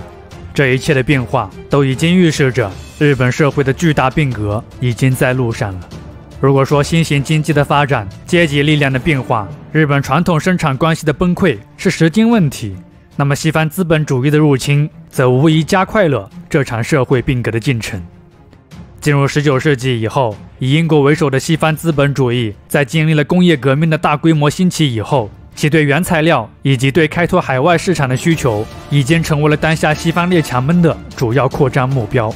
而从地理和历史的进程上来看，以中国和日本为中心的远东地区自然就成为了他们侵略扩张中最后和最重要的地区。那么在19世纪早期，江户幕府面对英美俄不断派来要求通商的使节，其态度还是非常强硬的。比如在1825年，幕府颁布的驱逐夷国船只令，更是命令各方武力击退靠近日本港口和沿海的外国船只。但很快，一场事件的发生，让幕府对西方列强的态度发生了变化。这起事件就是1840年英国对中国发动的侵略战争——鸦片战争。日本是幸运的，鸦片战争无疑给日本敲响了警钟。中国在日本眼中从来都是无比强大的象征，而作为如此强大的中国，都竟然在鸦片战争中败于西方的势力，那么实力更加弱小的日本又怎么能够抵挡得了这些蛮夷的入侵呢？于是因此事件，幕府被迫改变了对西方人的态度。1842年，幕府颁布新水给予令，为漂流到日本沿海的外国船只提供燃料和食物，同时强化了江户与大阪的海防。可以看得出来，此时的日本对列强虽有所忌惮，但骨子里还是不想放弃锁国政策的。不过大洋彼岸美国人的到来，让日本人还是放下了最后的坚持。日本人拒绝过很多人，但总是很难拒绝美国人。1848年，当加利福尼亚成为了美国领土以后，为寻求通往中国和捕鲸船的中途停泊地，美国决定以武力迫使此前曾拒绝过与其建立邦交关系和通商的日本开国。1853年6月，美国东印度舰队司令裴里率4艘舰船闯入东京湾，威逼幕府接受美国总统米勒德·菲尔莫尔要求日本开国的亲笔信，并约定第2年春天给予答复。同时，因为这些船只涂有防止生锈的黑色柏油，而被日本人称为黑船。这起事件就被称为了黑船来航。黑船的出现给当时的日本带来了莫大的骚动，当晚江户城一片混乱。1854年1月，裴里率领7艘军舰如约而至，在其压力下，幕府被迫同裴里签订了日美和亲条约，也称神奈川条约。条约规定，日本必须开放下田与香港两港口与美国通商，向遇难船只的美国船员提供援助，给予美国最惠国待遇等内容。这份条约是日本与西方列强签订的第一部不平等条约，它也标志着日本的锁国体制就此土崩瓦解。此后，英俄等国也同日本签订了类似的条约。1858年，美国总领事以清朝在第2次鸦片战争中失败为由，对日本进行恐吓，要求幕府签订通商条约。时任幕府大佬锦衣直弼在没有得到天皇形式上的批准下，擅自与其签订了日美修好通商条约。值得一提的是，由于幕府将军在日本的绝对地位，以至于反日的外国人一直误以为将军就是天皇。直到江户幕府末年，美国派到日本的特使依旧没有搞清楚天皇和幕府将军的关系。那么日美修好通商条约规定，日本增开神奈川、长崎、新系和兵库4港，以及江户、大阪2市。外国人可以和日本人在上述地区不受限制的自由贸易。他们有开放港口城市、设置类似租界的外国人居留地的特权，以及领事裁判权等严重损害日本主权的内容。随后，英法俄等国继续跟进，也同幕府签订了类似的内容。由于这些条款均在安政5年签订，因此他们也被统称为安政条约。这些不平等条约的签订，迫使了日本进一步向西方国家开放，成为了西方资本主义国家的原料地和商品市场。半殖民地危机的进一步加深，也引起了日本政治、经济、社会的巨大变化。围绕是否开国的问题，朝廷、幕府各方大名爆发了激烈的争论。同时，在将军继承问题上，幕府内部也出现了矛盾，政治局面变得相当复杂。1858年，幕府第13代将军德川家定去世，身后无子嗣。以乐勤藩主松平庆永为首的强藩大名主张推举伊桥家的德川庆喜，并通过强藩联合的方式来应对当下的局面。而以应根藩主，也就是时任幕府大佬的锦衣直弼为首的普代大名，则主张由纪伊家的德川家茂继任将军，并坚持幕府专制统治。之后，锦衣直弼对反对派进行政治迫害，德川庆喜、松平庆永等大名遭到禁闭，数百名公卿和志士遭到牵连并被处死，史称安政大狱。1860年，由于此前对反对派的残酷镇压，锦衣直弼在这一年于江户城的樱庭门外遭到报复，遇刺身亡，史称樱庭门事件。这起事件也标志着幕府专制统治迎来了终结。之后，幕府被迫转向与朝廷抱团取暖，相互联合，这便是所谓的公武合体。此后，一些强藩，诸如萨摩藩，积极推动公武合体。他们镇压下级武士激进活动的同时，还要求幕府进行改革，以达到分享权力的目的。当然了，社会局势的混乱，各方势力之间的矛盾，在没有得到有效解决的前提下，强藩主导的公武合体也只是日本封建制度最后的苟延残喘。此外，开国以后，外国大机器生产的大量廉价工业制成品开始涌入日本市场，这是日本原始的手工作坊无法与之竞争的。作坊纷纷倒闭，大量劳动者失业。日本国内的黄金也开始不断外流，国内生活的必需品，诸如米、盐等物价持续上涨，底层的民众、下级武士的生活变得更加困难。而社会状况的混乱和不断的恶化，又导致了底层民众开始频繁的爆发起义。仅在1865年到1867年之间，平均每年爆发起义16次。为数甚多的下层民众唱着这样可好了的歌谣，冲击富豪住宅和幕府机关，极大地动摇了幕府的统治。而一些下级武士则将最初的混乱以及生活的困顿归结于外国势力的入侵，因此袭击外国人的攘夷行动开始接连爆发。在日本的外国人频繁遭遇日本浪人的刺杀。与此同时，以长州藩为中心的下级武士云集京都，反对公武合体，打出了尊王攘夷的旗帜，即在天皇的权威下打击外国势力。受其影响，幕藩从1863年5月10日开始被迫展开攘夷行动，其中以积极主张攘夷的长州藩响应最为迅速，当天就开始炮击通过关门海峡的外国舰队。同年，为惩罚先前在攘夷行动中刺杀英国人的萨摩藩，7艘英国军舰驶入鹿儿岛湾，在与萨摩藩协商不成以后，双方爆发冲突，萨英战争由此爆发。此役萨摩藩损失惨重，之后被迫与英国达成协议，萨摩藩接受了惩凶和赔偿等条件。于是，在1863年，以萨摩藩为首的公武合体派发动政变，驱逐了京都中的尊王攘夷派。尊王攘夷活动遭遇重大挫折，而作为攘夷的积极分子，长州藩之后更是遭到了国内外各方势力的围剿。1864年，为报复长州藩之前在下关的封锁行动，英和美英法组成的联合舰队攻占下关炮台，长州藩战败，被迫求和。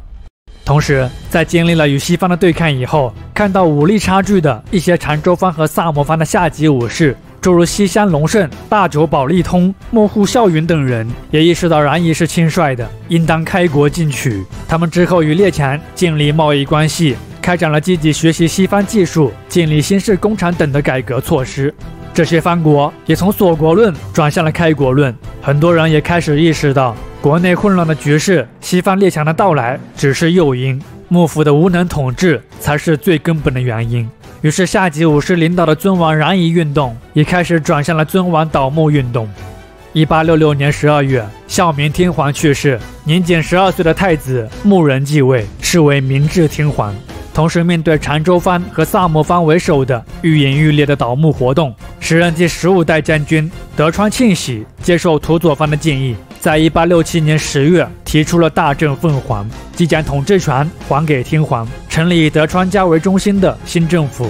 不过，倒幕派显然不吃这一套。1867年，在倒幕派的推动下，明治天皇颁布王政复古大号令，宣布废除幕府，成立由总裁、议定、参议构成的新政府，同时命令德川庆喜辞去将军等所有职务，交出半数领地给朝廷，一切权力重新归于天皇。名义上的江户时代就此宣告终结。而不甘心彻底交出政权的德川庆喜，在会津、三明两方的支持下，率兵进军京都。于是从1868年起，以萨摩藩和长州藩为主力的新政府军与幕府军爆发战争，这便是历时1年5个月之久的戊辰战争。其结果是讨木派获得胜利，德川庆喜遭到软禁。1868年3月，明治天皇亲率文武百官，在京都寓所的正殿紫宸殿向天地人民宣誓，揭示国事方针。这份被称为5条誓文的施政纲领，也开启了日本近代史上一个极其重要的转折点——明治维新。同年7月，新政府将江户改名为东京，将其作为新首都，改年号为明治，取自中国易经中的圣人难命而听天下，向民而治。那么这个即将开启的全新时代，日本是如何实现富国强兵，扭转落后挨打的局面的呢？往后的他又是为何会走向罪孽深重的军国主义道路的呢？我是侃侃，且听下回分解。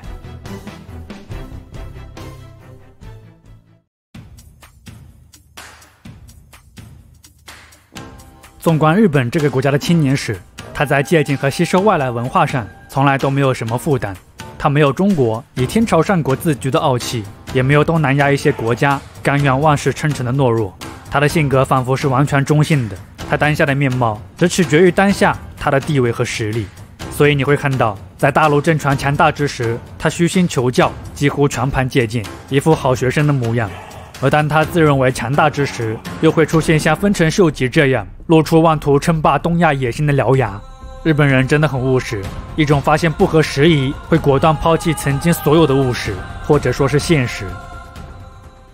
19世纪，原本奉行闭关锁国政策的江户幕府，在见识到了西方列强的铁拳以后，很快就打开了国门。而当明治政府取代了江户幕府以后，对强大力量的渴望更是让日本掀起了一股西化的浪潮。明治政府成立以后，日本提出了富国强兵、职场兴业、文明开化的3大口号，在经济、军事、政治等方面展开了大刀阔斧的改革，日本加速走上了资本主义的道路。同时，浓厚的封建性和带有扩张的侵略性也成为了这个时期的重要色彩。那么，要实现富国强兵之路，新政府当务之急自然是要巩固其政权，终结江户时代末期以来的封建割据局面。1869年，在萨摩藩和长州藩的带头下，明治政府颁布凤凰版籍令，将所有的藩国统治权收归中央。1871年，新政府又颁布了废藩置县，将藩改为府县制单位，将日本划分成了3府42县。这也是日本现在第1级行政区划一都一道2府43县的最初模板。且由于当时日本各藩国爱国热情高涨，有很强的建立中央集权体制对抗西方列强的意识，所以这一系列加强中央集权的举措推行得非常顺利。与此同时，为培养维护天皇体制的特权阶层，以及为资产阶级改革提供充足的劳动力，1872年，明治政府制定户籍法，废除传统的身份制度，制定4民制度，即皇族、华族、士族和平民，提倡4民平等。当然，事实上，皇族和华族享有诸多政治和经济特权，属于统治阶层，之下则是被统治阶层。其中华族主要由过去的公卿藩主和明治维新的功臣组成。另外，华族虽然在2战以后被废除，但时至今日，这些原华族成员和其后代在日本虽失去了明面上的特权，但依旧掌握着大量社会财富，拥有很高的地位。比如德川宗家第18代当主、日本游船株式会社副社长德川恒孝、日本第79任首相细川护熙，还有等等的一些日本社会名流都是华族出身。由此可见，日本社会的传统势力和保守势力依旧非常强大，同时相对固化的阶级映射的是整个社会强烈的等级秩序观念。华族之下就是士族和平民了，士族包括藩主以下的武士，平民包括近民和过去的工农商阶层。那么在当时，由于不甘心沦为被统治阶层的士族，加之政府因财政问题开始逐步减少其俸禄，以及废刀令等解除士族特权的行为，引发了士族的不满。之后，借由朝鲜因不满日本国书带有天皇之语而拒绝与明治新政府建立邦交关系为导火索，维新工程内部产生了分裂。以西乡隆盛和板垣退助为中心的真韩派，为解决在明治维新后武士收入骤降、严重失业等问题，主张通过出征朝鲜来转移国内矛盾。但这与触犯了西方国家的银仓使节团、银仓巨士、大久保利通和幕户孝允为中心，认为日本当下的要务是发展国力，对外侵略为时尚早的内治优先派产生了分歧，双方就此发生了激烈的争论。最后的结果是真韩派败北，其成员被迫辞职下野。之后，这些下野真韩派带领没落士族，开始致力于武力反对新政权，士族叛乱由此发生。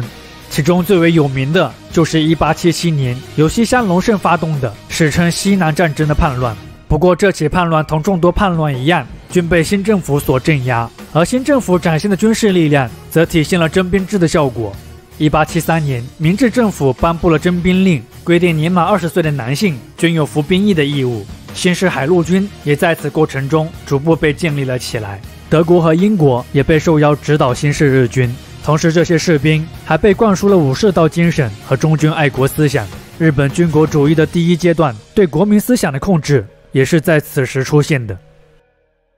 在废除身份制度的同时，明治政府也同步对日本经济进行了改革。1871年起，农作物栽培限制、土地买卖限制被陆续解除。新的货币制度完全由政府权威和信誉为背书的不对称的信用货币制度开始实施，日元成为了新的货币。此外，为促成国家基础建设和职场兴业的推进，鼓励民间资本投资近代工业，明治政府设立了工部省，开展职场兴业，运用国家的力量大力扶持资本主义的发展。之后又设立了内务省，作为培育官研工业的机构，同时为其投入大量的资金。在进口了西方国家新建设备、雇佣外国技术人员以后，诸多具有示范效应的国研模范工厂得以建立。这些模范工厂涉及各行各业，包括军工、铁路、矿山、造船、纺织等等。而这场早期工业革命的浪潮，其推动的结果就是在半个世纪不到的时间，日本的各项工业指数出现了质的提升。日本也由此从封建的农业国完成了到资本主义农业工业国的转变。另外值得一提的是，为职场兴业提供了大量资金，士族的愤怒以及西南战争等叛乱期间带来的资金消耗，明治政府在成立以后时刻面临着严重的财政问题。为了解决这一问题，政府曾发行大量的不兑换货币，由此引发了严重的通货膨胀和财政金融危机。而为了减轻财政负担，从1881年起，除军工以外，大部分官营企业都被政府以极低的价格处理给了与政府关系密切的政商。这些政商包括三菱集团、川崎集团等等。这些民间资本几乎以一折的方式对国营企业完成了收购。这些政商之后也转化成为了所谓的财阀，掌握着日本的经济命脉。那么聊完了富国强兵和职场兴业，我们再来看看这个时期的文明开化。文明开化指在政治制度、思想文化以及生活方式等方面向西方学习，这也是明治时代日本自由民权运动的思想文化基础。我们都知道日本人很重视教育，在明治时代，日本就已经将国民教育作为了现代化事业的重要内容。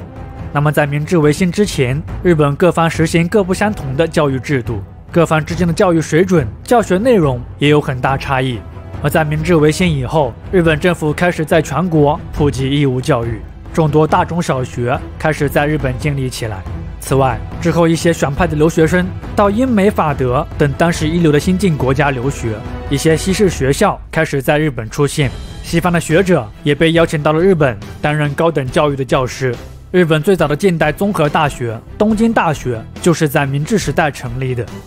不过在某种程度上，文化程度的高低和素质道德水平的高低并不成正比。日本重视教育虽不假，但教育什么内容却是个大问题。近代日本灌输忠君爱国的思想，虽然对国家建设赶超欧美所需的服从、纪律、牺牲等意识的形成有推动作用，但也使得受教育者很容易走向蛮从，并走向自我毁灭。此外，受西方文明的影响，明治时期日本的政治体制也发生了很大的变化。早期的明治政府遵循王政复古，其中央的行政机构和大化改新后建立的行政机构几乎相同。那么受自由民权运动的影响，一系列开设议会、保障言论自由与集会自由等的要求开始被提出。同时为制定强化以天皇为中心的国家权力宪法。受命前往欧洲考察德国立宪主义理论与实践发展的伊藤博文等人，经过1年的考察，于1883年回到了国内，并开始着手制定宪法和设立国会。1885年，日本废除太政官制，设立内阁制。内阁由总理大臣及其统辖下的各省大臣组成。第一届内阁总理大臣就是伊藤博文。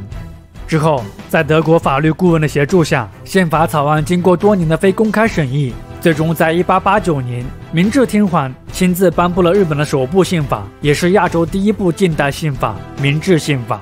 宪法明确了天皇所拥有的绝对权力以及神圣性。天皇为国家元首，总揽统治权。天皇之下，三权分立，最高行政机构为内阁，成员由天皇任命，只对天皇负责。最高立法机构为帝国议会，议会采取两院制，两院权限对等，其中贵族院由皇族、华族和次任议员组成，多数议员终身任职，而众议院则是由具有一定财产资格的选民选举产生。帝国议会的议政作用非常有限，法律经过议会讨论后，还需要经过枢密院的审议以及天皇的批准才能生效。最高司法机构为最高裁判所，负责诉讼判决，其最高长官由内阁提名，再由天皇任命。由此可见，明治宪法确立的国体赋予了天皇绝对的权力，是一种君主专制体制。但由于天皇被塑造成了现人神，很少干预人间政治，因此这种政治体制的本质是武人出身的权贵阶层借天皇大权之名行寡头政治之实的体制。还记得这套宪法是以谁为参考的吗？德国，对吧？而当时德国在普鲁士的领导下，奉行的是新军政治，非常重视国防建设，军事实力等同国家实力。日本人选择普鲁士，外在原因是普鲁士在与法国争夺欧洲大陆霸权中大获全胜，证明了普鲁士模式的优越性；而内在原因是武家政权对日本的深刻影响，武人在日本的绝对影响力和领导力。当日本人看到普鲁士主张的对外扩张、对内专制的政治思想以后，他仿佛也看到了自己和这个欧洲强国的相似之处，军国主义道路成为了他们最乐于接受的一种道路。1878年，掌管日军陆军军令的参谋本部从陆军省独立出来，军政与军令完成分离。1882年，明治天皇亲自颁布军人敕谕，要求军人誓死效忠天皇。自此，日本的军国主义也发展到了第二阶段，军国主义体制的完全确立。而当明治维新以后，日本国家实力的快速增强，工业化的快速推进，当国内稀缺的资源、狭小的市场限制其进一步发展的时候，日本开始把对外的侵略扩张视为了解决这一问题的最佳答案。战争，一场始于日本狂妄野心，将会席卷整个东南亚的战争，未来充满战火和鲜血的悲惨世界的大门正在缓缓开启，恶魔即将现世。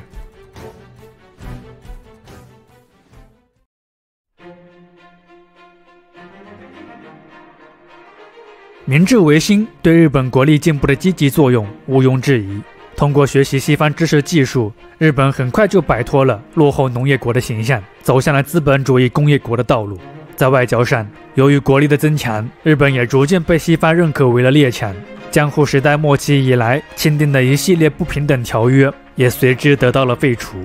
但是，明治维新虽然改变了日本的面貌，但却没有重塑日本的灵魂。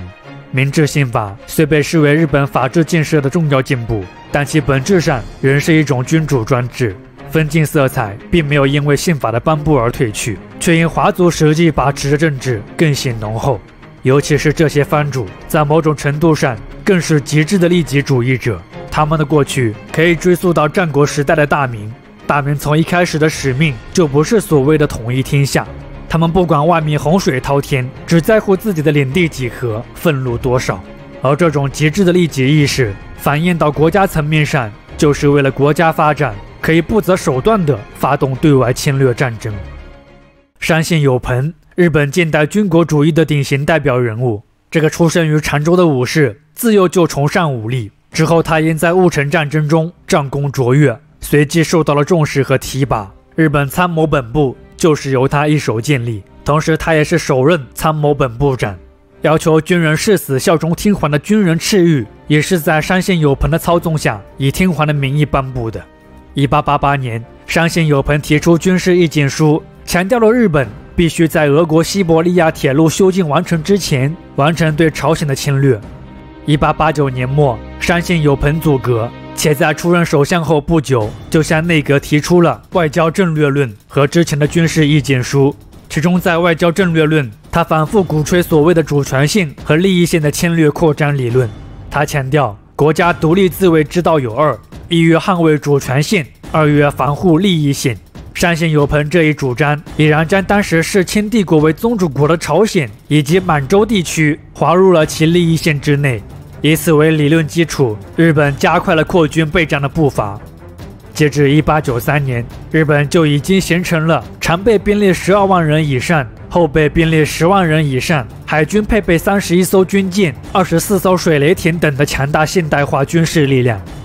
1894年，朝鲜南部发生东学党起义，即反对权贵和日本等外国势力的农民武装起义运动。由于朝鲜政府无力镇压起义，之后请求清政府代为征讨。而得知清朝出兵以后，蓄谋已久的日本借机以保护使馆和侨民安全为由，也向朝鲜派出了大批军队，并控制了京城到仁川的战略要地。而当朝鲜的局势稳定以后，清政府驻朝鲜代表袁世凯与日本达成了逐步撤军的口头协议，而日本方面则无视约定，蓄意挑起战端，不断增兵朝鲜，甚至还向清政府提出了中日共同改革朝鲜内政的方案。在遭到清政府的拒绝以后，日本向清政府提出了绝交书，同时武力威胁朝鲜改革内政。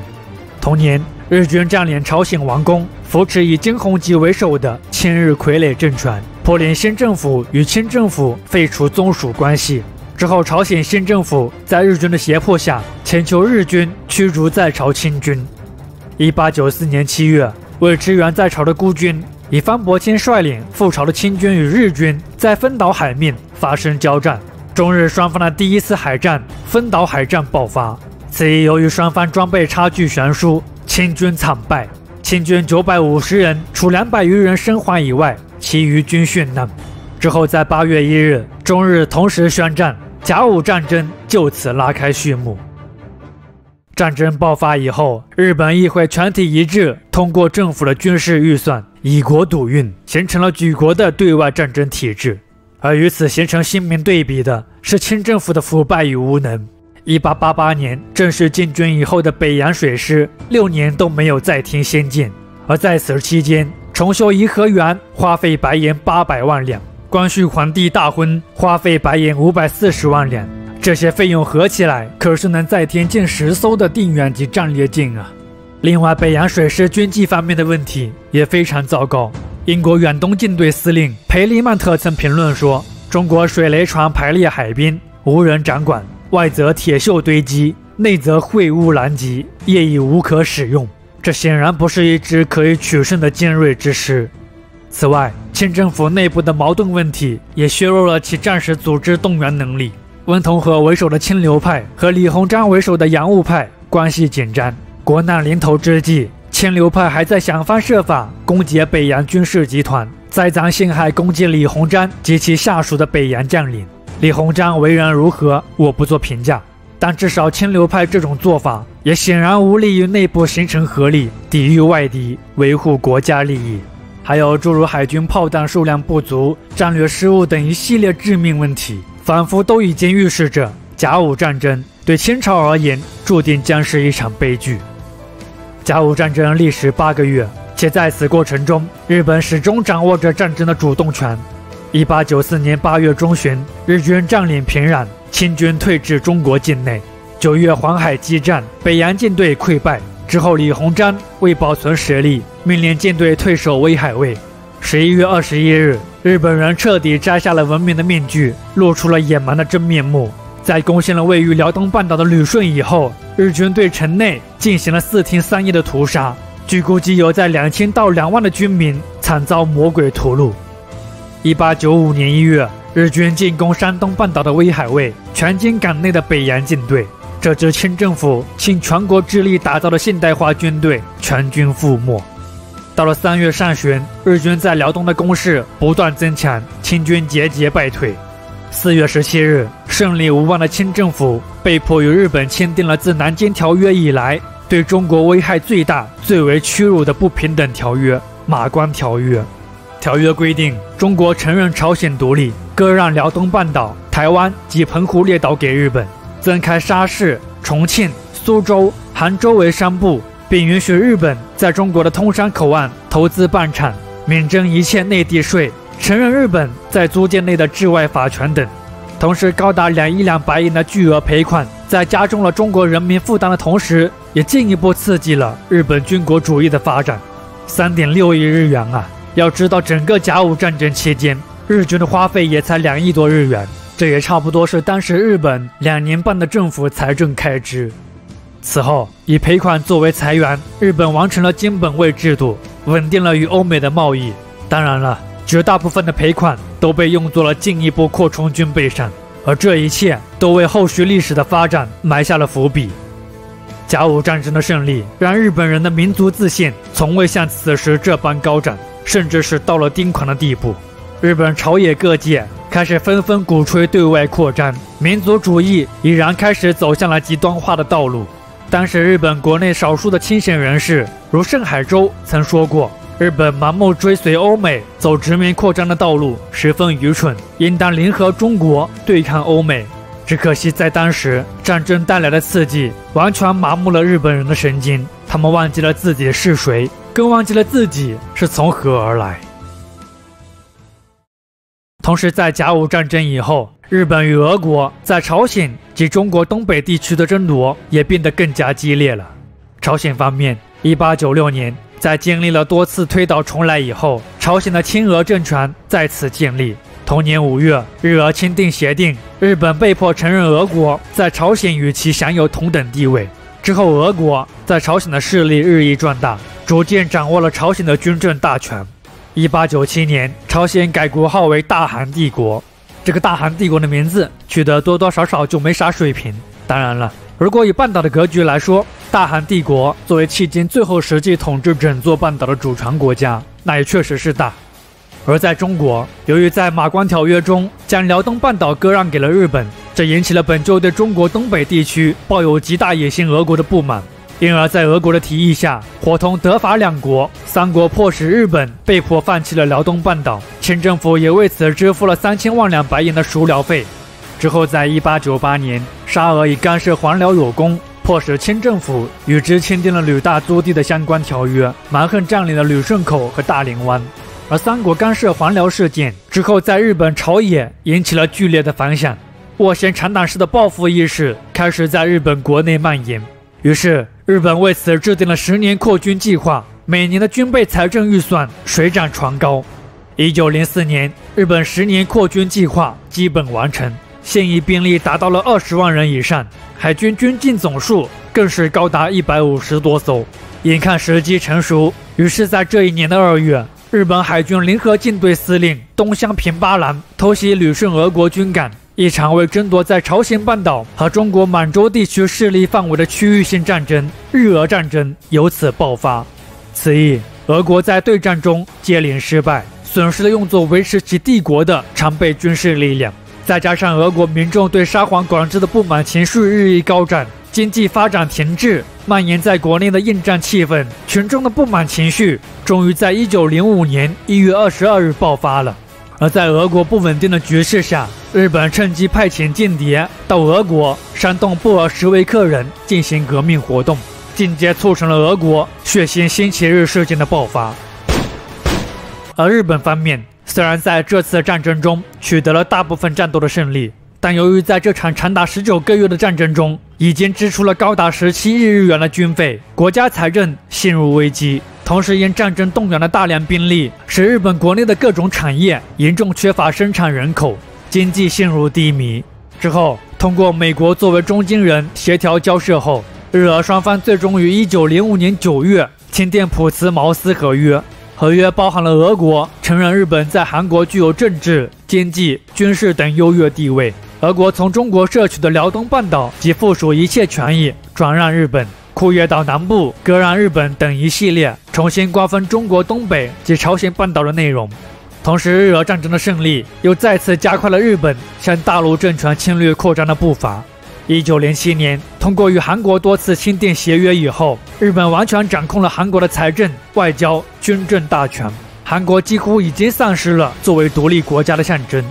1910年8月，日本将韩国正式并入版图，重新将其改名为朝鲜，同时设立朝鲜总督府，对朝鲜进行殖民统治。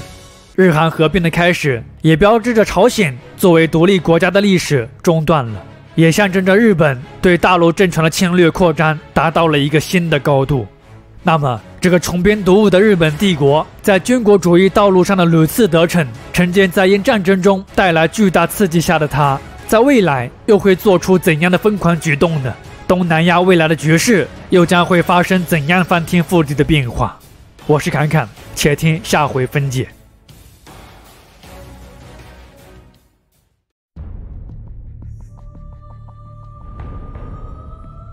1914年6月28日，视察波斯尼亚军事演习的斐迪南夫妇，在波斯尼亚首府萨拉热窝遭遇塞尔维亚民族主义者普林西普的刺杀。随后，以这起事件为导火索，早就剑拔弩张的欧洲两大军事集团德奥为核心的同盟国以及英法俄为核心的协约国，爆发了欧洲历史上最具破坏力的战争之一——第一次世界大战。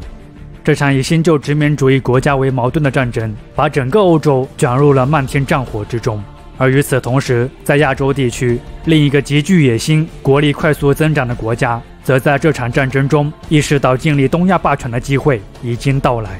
第一次世界大战被当时的日本朝野普遍认为是大正年代日本国运发展之天佑。于是，在看到德国忙于欧洲战事之际，反应迅速的日本为谋求在中国的进一步扩张，以及报复之前三国干涉黄辽事件，日本以英日同盟为由，在第一次世界大战中投向协约国。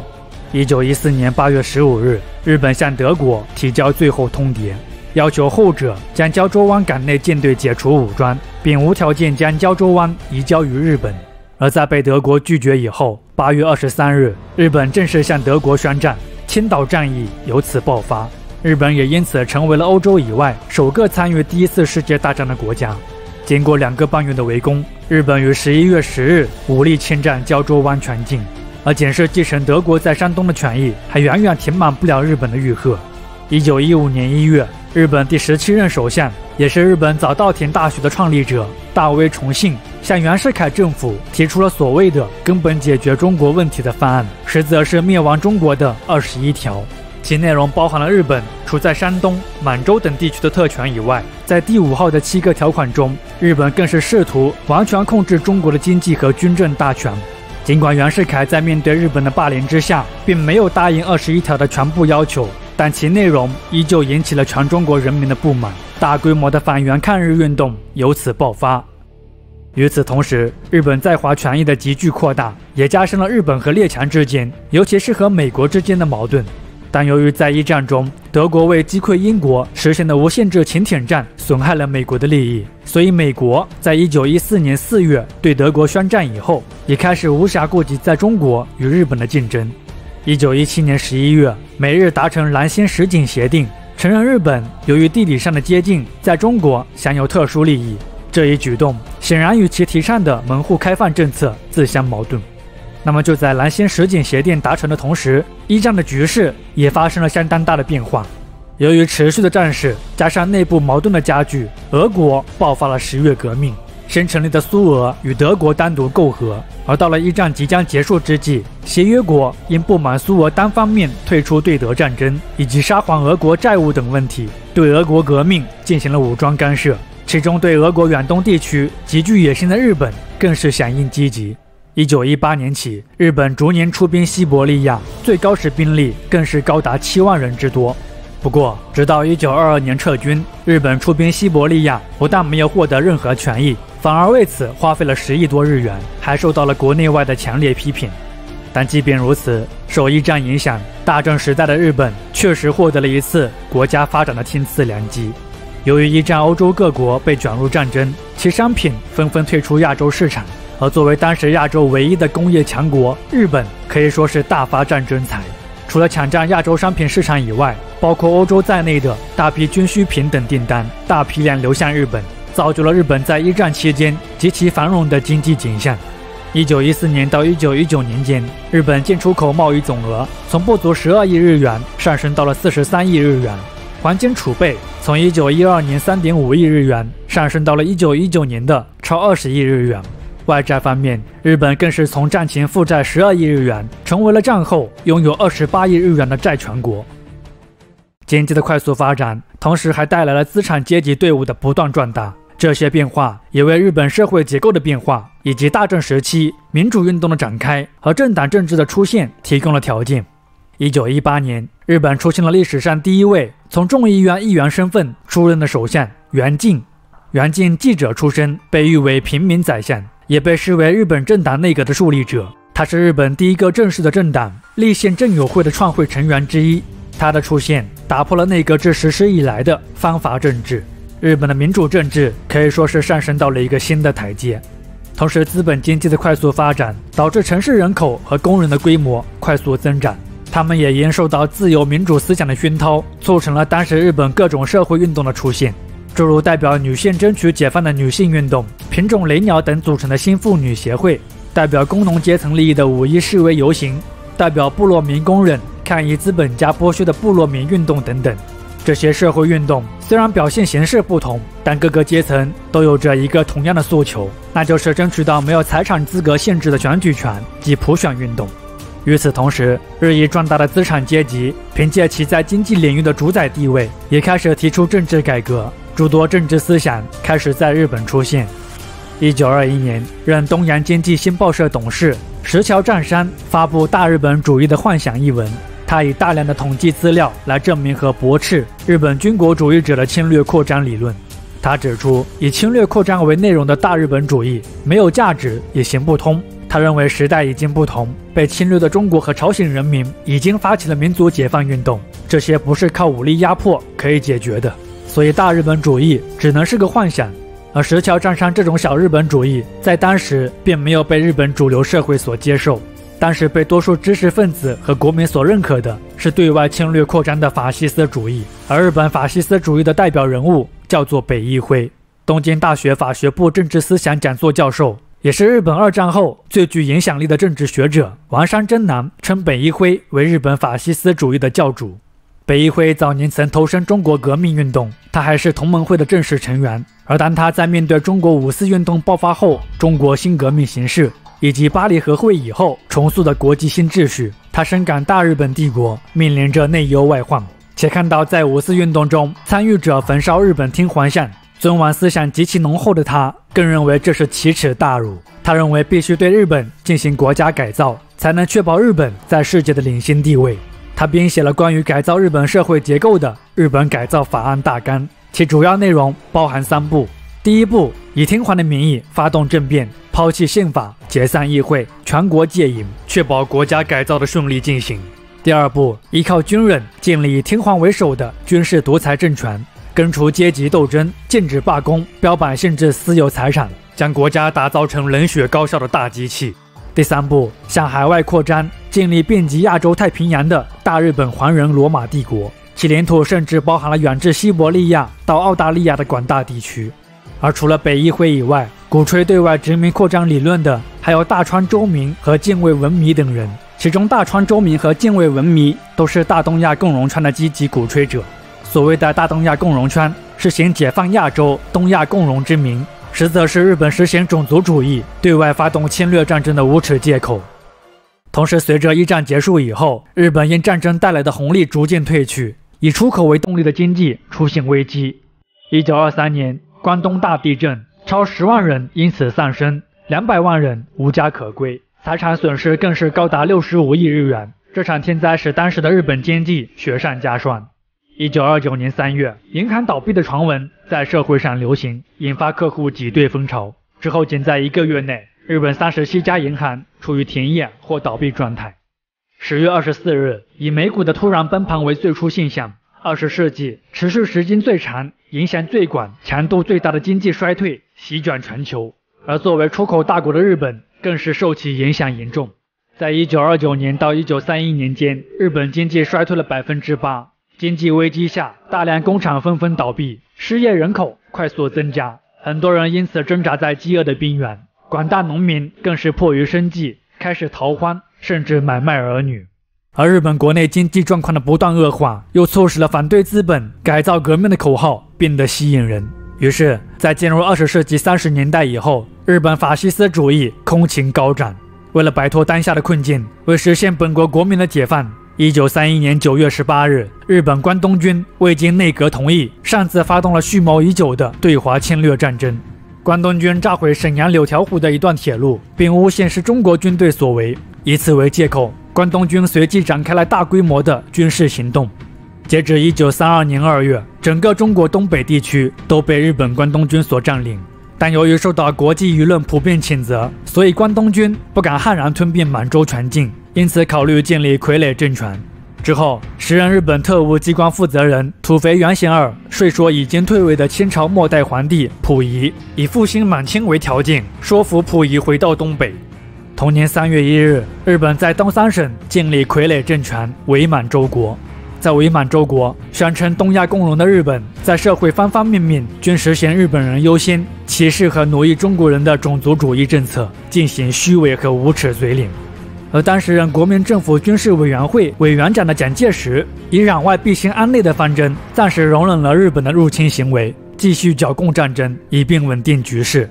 另一方面，他又天真的期望着国际联盟能够协助处理日军占领中国领土的问题。而日本则在国际联盟以42票对1票宣布日本为侵略国，谴责其行为以后，在国内狂热民族主义情绪的推动下，随即宣布退出该组织。同时，日本国内的法西斯主义也不断制造恐怖事件，尤其是日本军部为代表的极端民族主义分子变得空前活跃。在此之后，日本又发动了一连串的挑衅行为，一直到1933年，中日签署塘沽协定，双方才一度宣告停战。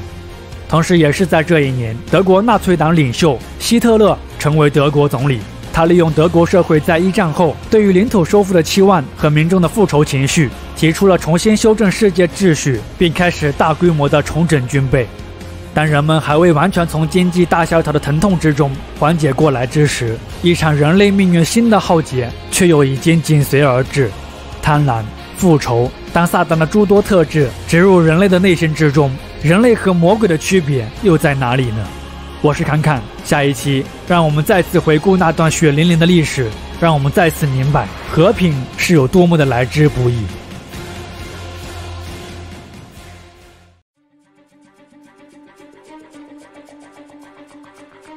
如果你了解日本的近代史，你就会发现，日本这个国家非常热衷于通过豪赌国运来实现国家发展的大跃进。甲午战争，日本倾举国之力，以政府2年半财政的开支为代价，进行了明治维新后的第一次大规模的对外战争。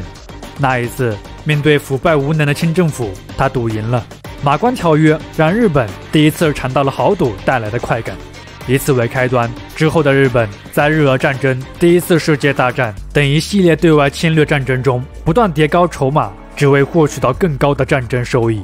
而什么样的人会在赌局中下最大的赌注，直到他们再也拿不出任何筹码呢？一种是已经亏损很多，想要一搏翻身的亡命之徒，另一种则是已经赚了很多，自以为是的天选之子。而如果把记忆拨回20世纪40年代那段人类历史上最惨烈的一场战争——第2次世界大战，你就会发现，在那场博弈中，亡命之徒是纳粹德国，自以为是的天选之子就是日本。而1936年，则是日本准备将最大的赌注推向赌桌的那一个关键时间节点。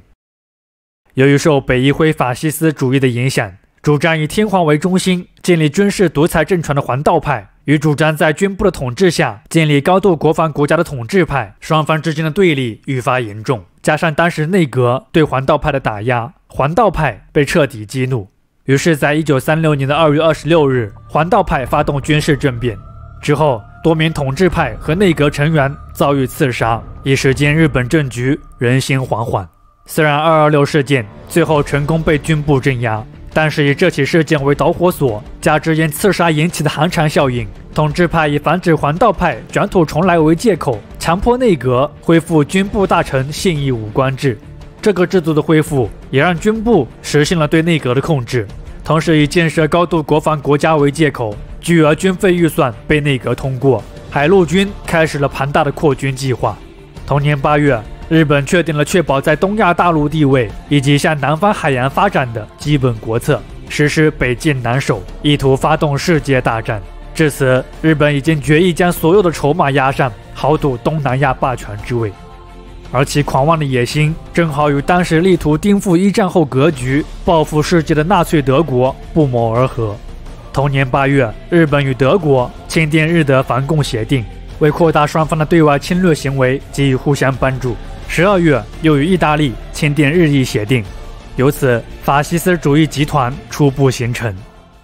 1937年7月7日，蓄谋已久的日军故技重施，以在军事演习中士兵失踪为借口，向宛平城的中国军队发起攻击。虽然冲突双方之后达成了短暂的协定，但在日本军部以及各党派和社会舆论的强硬要求下，日本政府最终决定大规模向华北地区派遣军队。侵华战争随后全面爆发。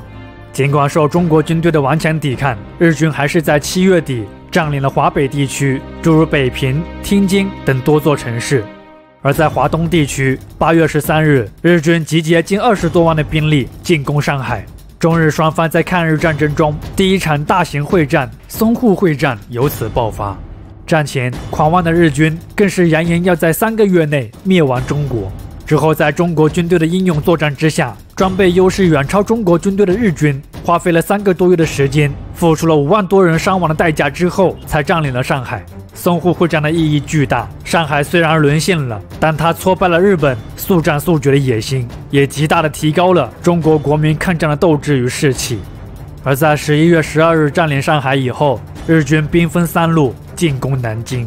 12月13日，南京沦陷。随后，日军公然违反国际条约和人类基本道德准则，在南京城内开展无差别抢劫、强奸及屠杀，30多万中国军民成为了日军屠刀下的亡魂。当时的南京城内究竟是怎样的一幅地狱场景啊！而如此野蛮残暴的行径，时至今日，日本国内一些人仍在试图抹杀、掩盖和弯曲这段历史，否认南京大屠杀的存在。这些人和当时的屠戮者一样，不配称作为人，他们也将永世被钉在人类历史的耻辱柱上。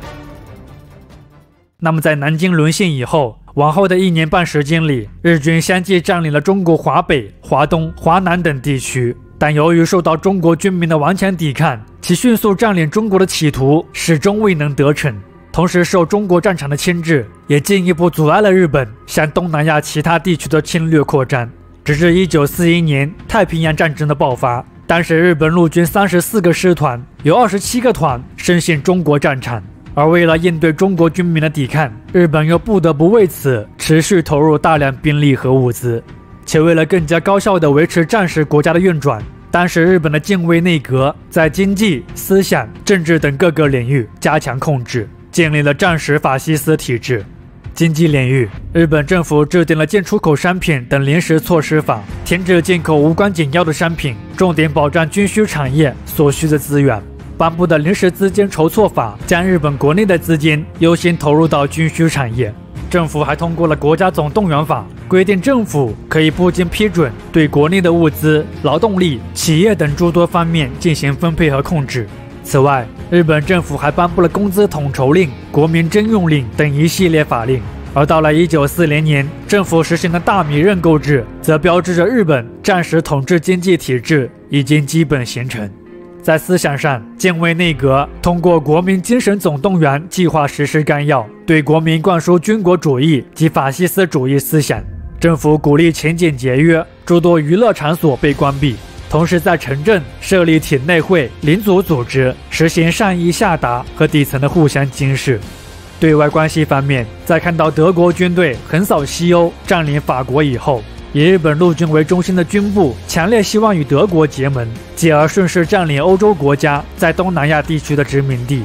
于是，在1940年9月，德意日在柏林签订3国同盟条约。条约规定，日本承认德意两国在欧洲新秩序的领导地位，相应的，他们也承认日本在大东亚秩序的领导地位。三国同盟条约的签订，正式确立了柏林、罗马、东京轴心国同盟关系，同时也在某种程度上对此时依旧奉行孤立主义的美国发出了警告。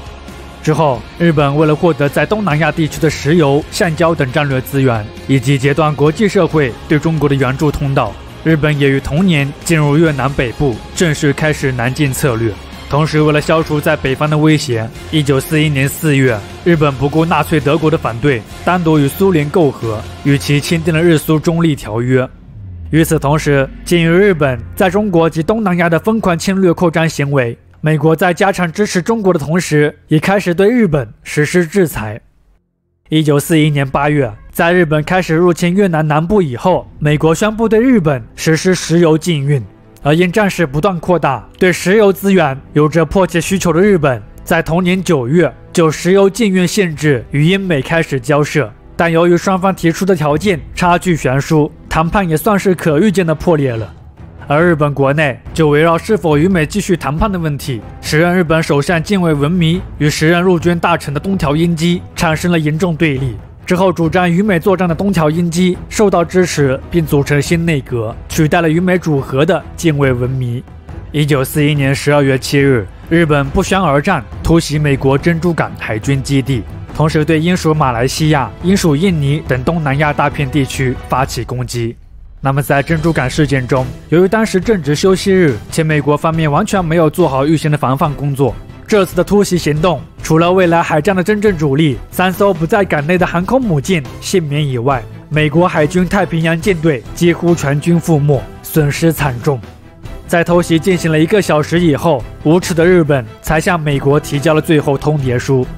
珍珠港事件发生后，时任美国总统罗斯福发表著名的国耻演说，声称12月7日是美国活在耻辱中之一日。随后，群情激愤的美国公众由孤立主义转向支持参战，而拥有强大工业基础美国的到来，可以说是为整个二战局势带来了转机。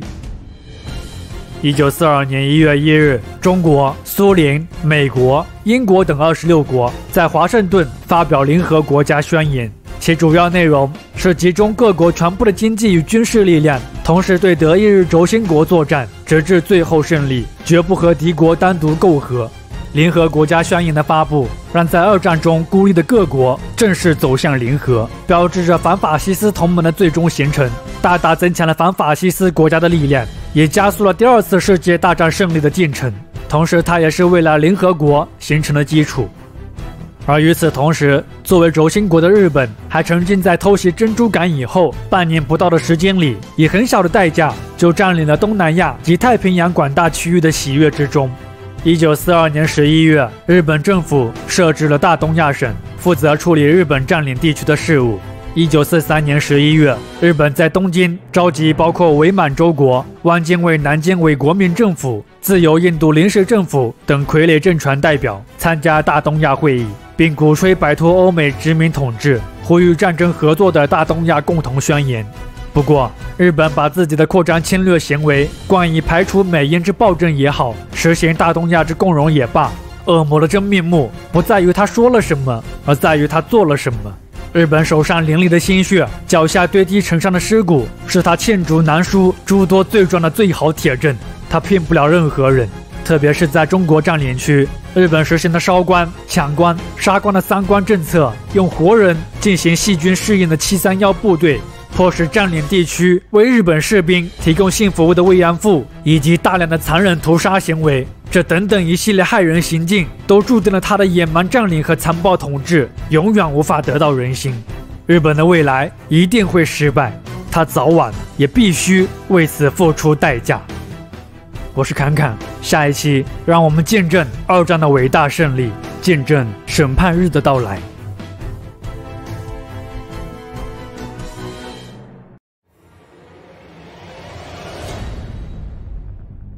欲使其亡，必使其狂。当狂妄的日本人突袭珍珠港，激怒美国人的时候，他应该不曾料到，自己一手挑起的事端，最终也将葬送自己从甲午战争以来积累的所有战果。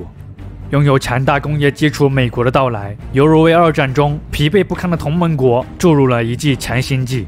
作为原型同盟国的军火供应商，如今的他已经无法置身事外了。接下来，他将展现出恐怖的工业实力，让整个世界，尤其是轴心国为之震撼。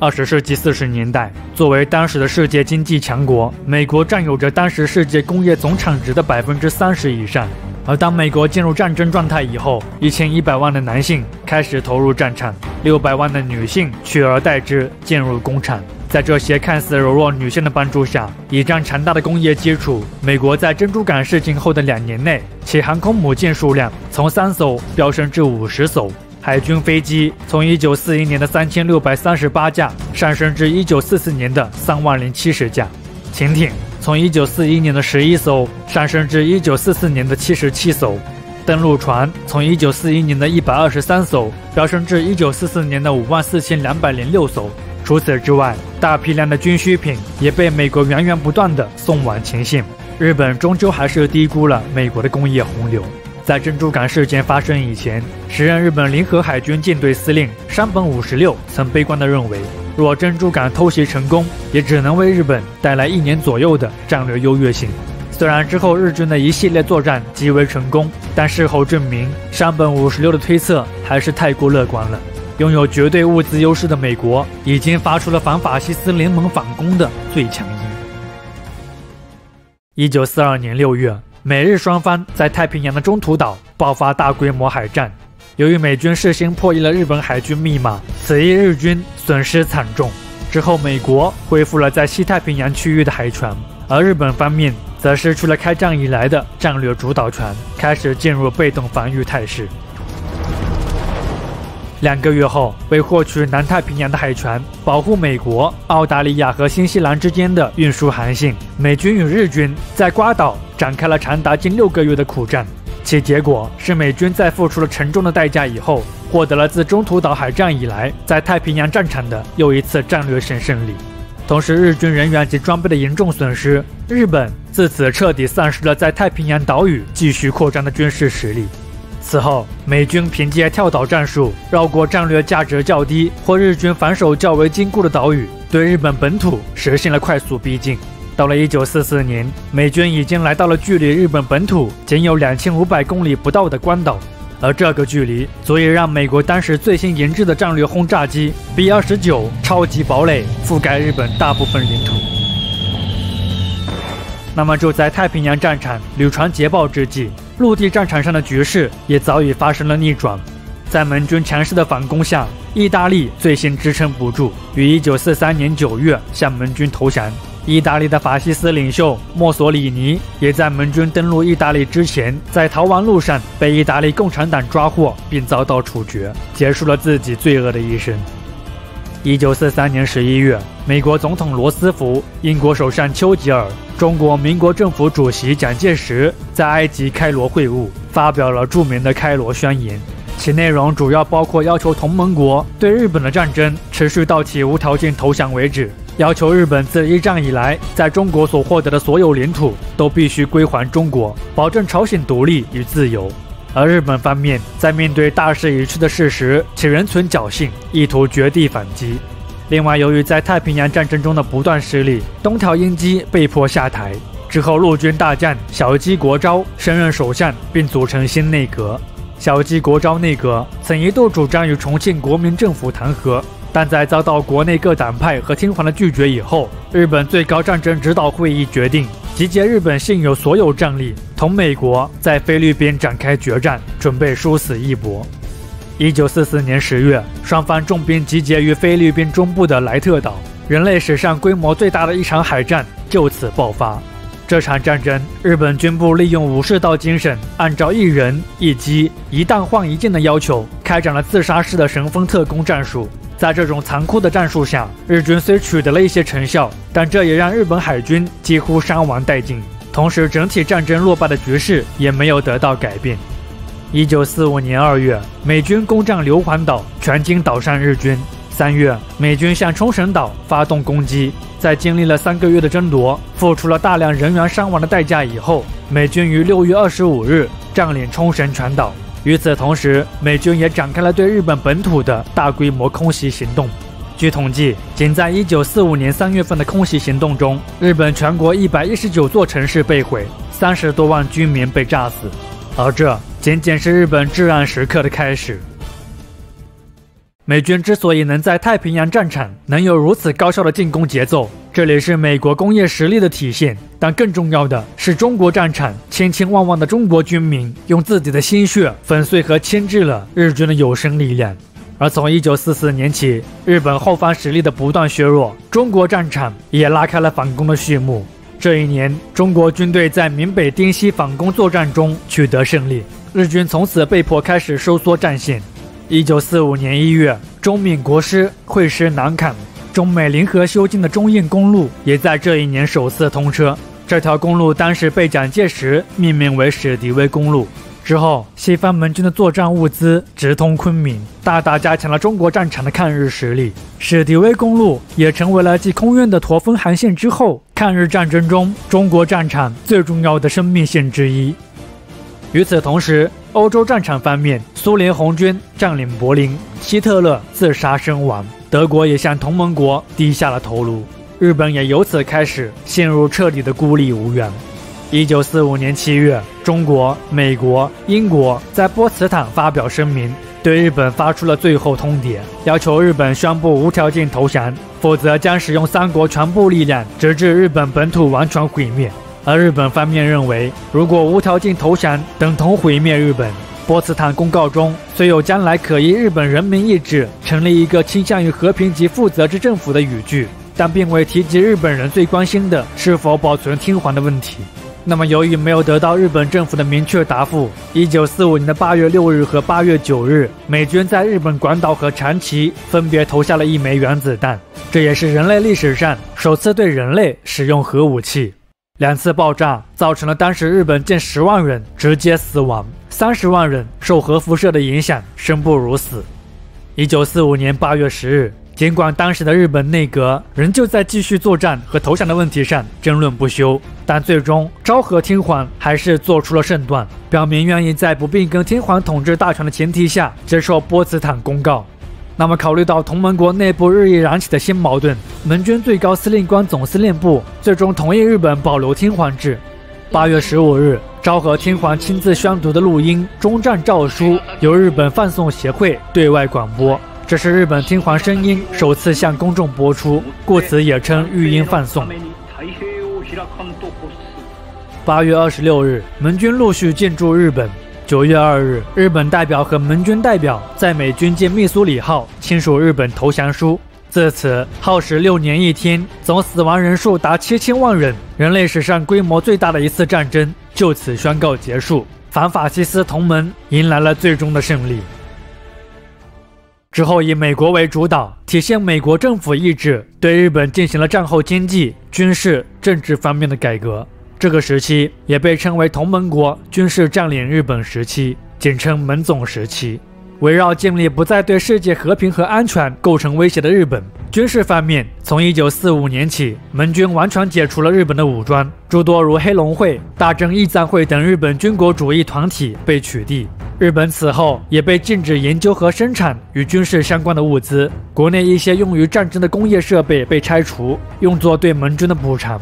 政治方面，为消除日本法西斯主义分子，确认战时的责任归属，日本100多名二战甲级战犯嫌疑人被逮捕。1946年1月，在东京，由同盟国成员出任法官和检察官，设置了军事法庭，对日本战犯进行审判。其结果是共有28名被告被审判，他们大部分是军事或政治的领导者，诸如东条英机、土肥原贤二等劣迹斑斑之人都被处以了绞刑。此外，盟军还对任公职的日本军国主义分子进行了处理，废除了军国主义治安法令，开放言论自由与新闻自由，给予工人和妇女政治权利，废除军国主义教育，同时实施政教分离。日本政府此后被禁止给予神社神道任何经济和政治上的支持。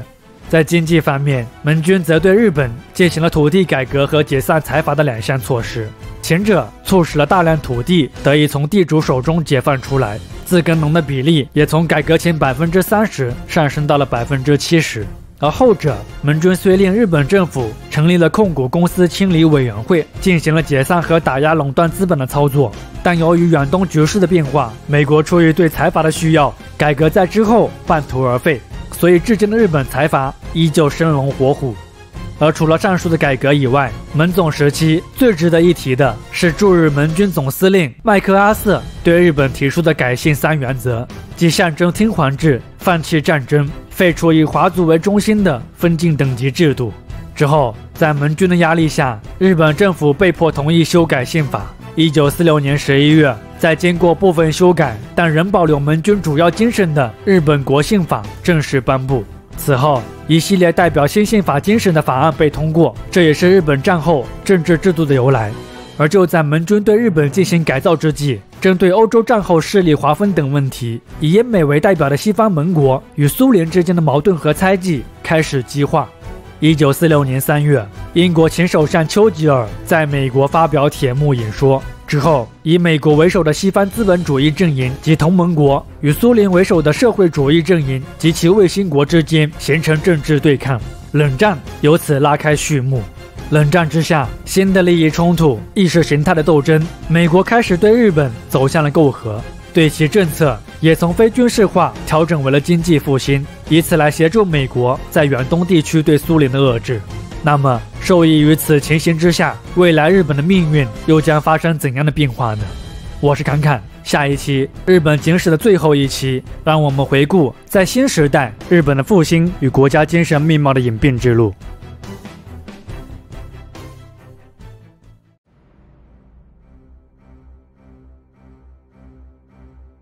100多年前，美国人驾驶着黑船，以金船利炮大开幕府眼界，迫使日本开国。100多年后，美国人又以战胜国的姿态踏上日本本土，让狂妄一时、罪恶一世的日本明白了什么叫做真正的强大和自认为的强大。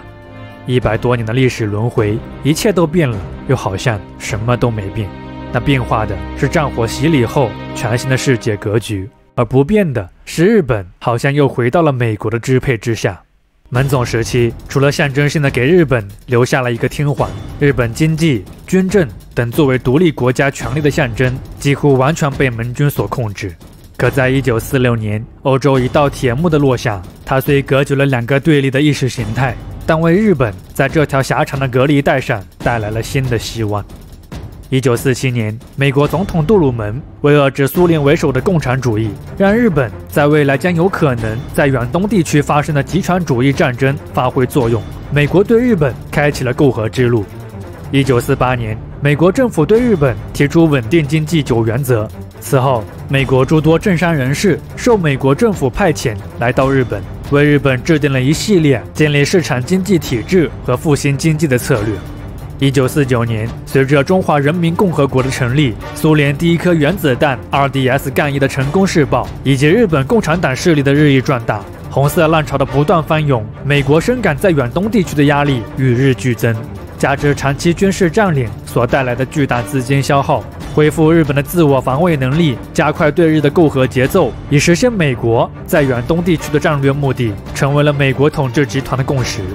1950年，盟军总部在剥夺了日本共产党的公职以后，借由朝鲜战争的爆发以及维护日本治安的需要，吉田茂内阁在麦克阿瑟的指示下，成立了具备军事警务职能的规模达 7.5 万人的检察预备队，日本由此恢复武装力量。同时，曾经被剥夺公职的大批军人也开始进入到检察预备队。而到了1951年，随着李奇微接替麦克阿瑟成为盟军最高统帅，在其发布的声明重新审查盟军总部的各项指令和政令，并进行必要的修改为契机，吉田茂内阁顺势开展诸多反民主措施，例如解除被剥夺公职人员的处分、重建中央集权式的检察制度、终止解散财阀改革等这些措施，为当下和今后具有民族主义倾向日本保守党的长期执政奠定了基础。与此同时，朝鲜战争的持续，美国对战争物资的需求也极大刺激了日本经济的恢复与发展。截至1951年，日本工矿业生产已经超过战前水平。外贸方面，日本更是从1949年的赤字 1.92 亿美元变成1950年后的连续3年黑字。1951年9月8日，为解决日本在第二次世界大战战败投降的政治地位以及履行战争责任所引申的国际法律问题，由美国主导的旧金山会议，包括日本在内49个国家参与的情况下，日本与参会的各国签订了旧金山对日和平条约。之后，日本又与美国单独签订了美日安全保障条约，宣示两国将会共同维持与发展武力，以联合抵御武装攻击。这个条约的签订让美国在日本建设军事基地得以合法化，同时关于该条约是否会危及日本国家安全的问题也引起了日本国内激烈的争论。1952年4月，旧金山对日和平条约生效，日本结束了长达7年的盟军占领时期，恢复正常国家地位。之后，在美国的保护下，日本开启经济腾飞之路。1960年，时任日本首相池田勇人颁布国民所得倍增计划，计划在1970年将日本所得增加1倍，结果在1967年就提前翻倍。日本在20世纪60年代 GDP 陆续超越意大利、英国、法国和德国等欧洲先进国家。池田勇人任内还成功举办了1964年东京奥运会，修建了首都高速公路，全世界首条商用的高速铁路东海道新干线、明神高速公路等建设也都陆续通车，日本基础建设达到发达国家水平。而在其之后继任的佐藤荣作更是把日本带上了经济高速成长期的黄金时代。其任内，日本维持着平均10%以上的经济增长率，相当惊人。进入70年代以后，日本经济总量超越德国，成为自由世界第2大经济体。同时，他还通过斡旋成功从美国手上拿回了冲绳的统治权，可以说是政绩斐然。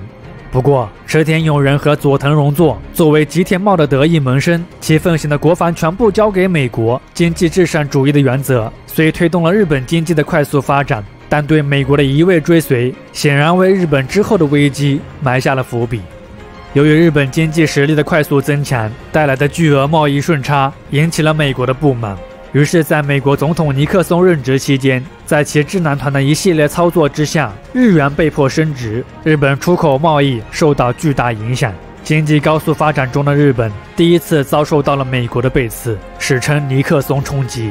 同时，对美国的亦步亦趋，也造成了日本在国际社会舞台上的声音极其渺小。在外交方面，日本虽有与中国恢复邦交正常化的意向，但在美国的压力下，日本又不得不对中国采取了敌视态度。当时的日本政府对恢复中日邦交正常化也都持消极态度。不过，随着尼克松访华，中美关系进入蜜月期，看到契机的时任日本首相田中角荣，于是在1972年9月25日率团访华。4天后，中日首脑在北京签订了中日联合声明，宣告两国邦交正常化。声明中，日本承认2战期间给中国人民带来的巨大伤害，并表示了深刻的反省。田中角荣正确的历史观和积极的外交行为，不仅赢得了中国人民的尊重，同时第一次让日本在与美国的外交争斗上首次居于主动。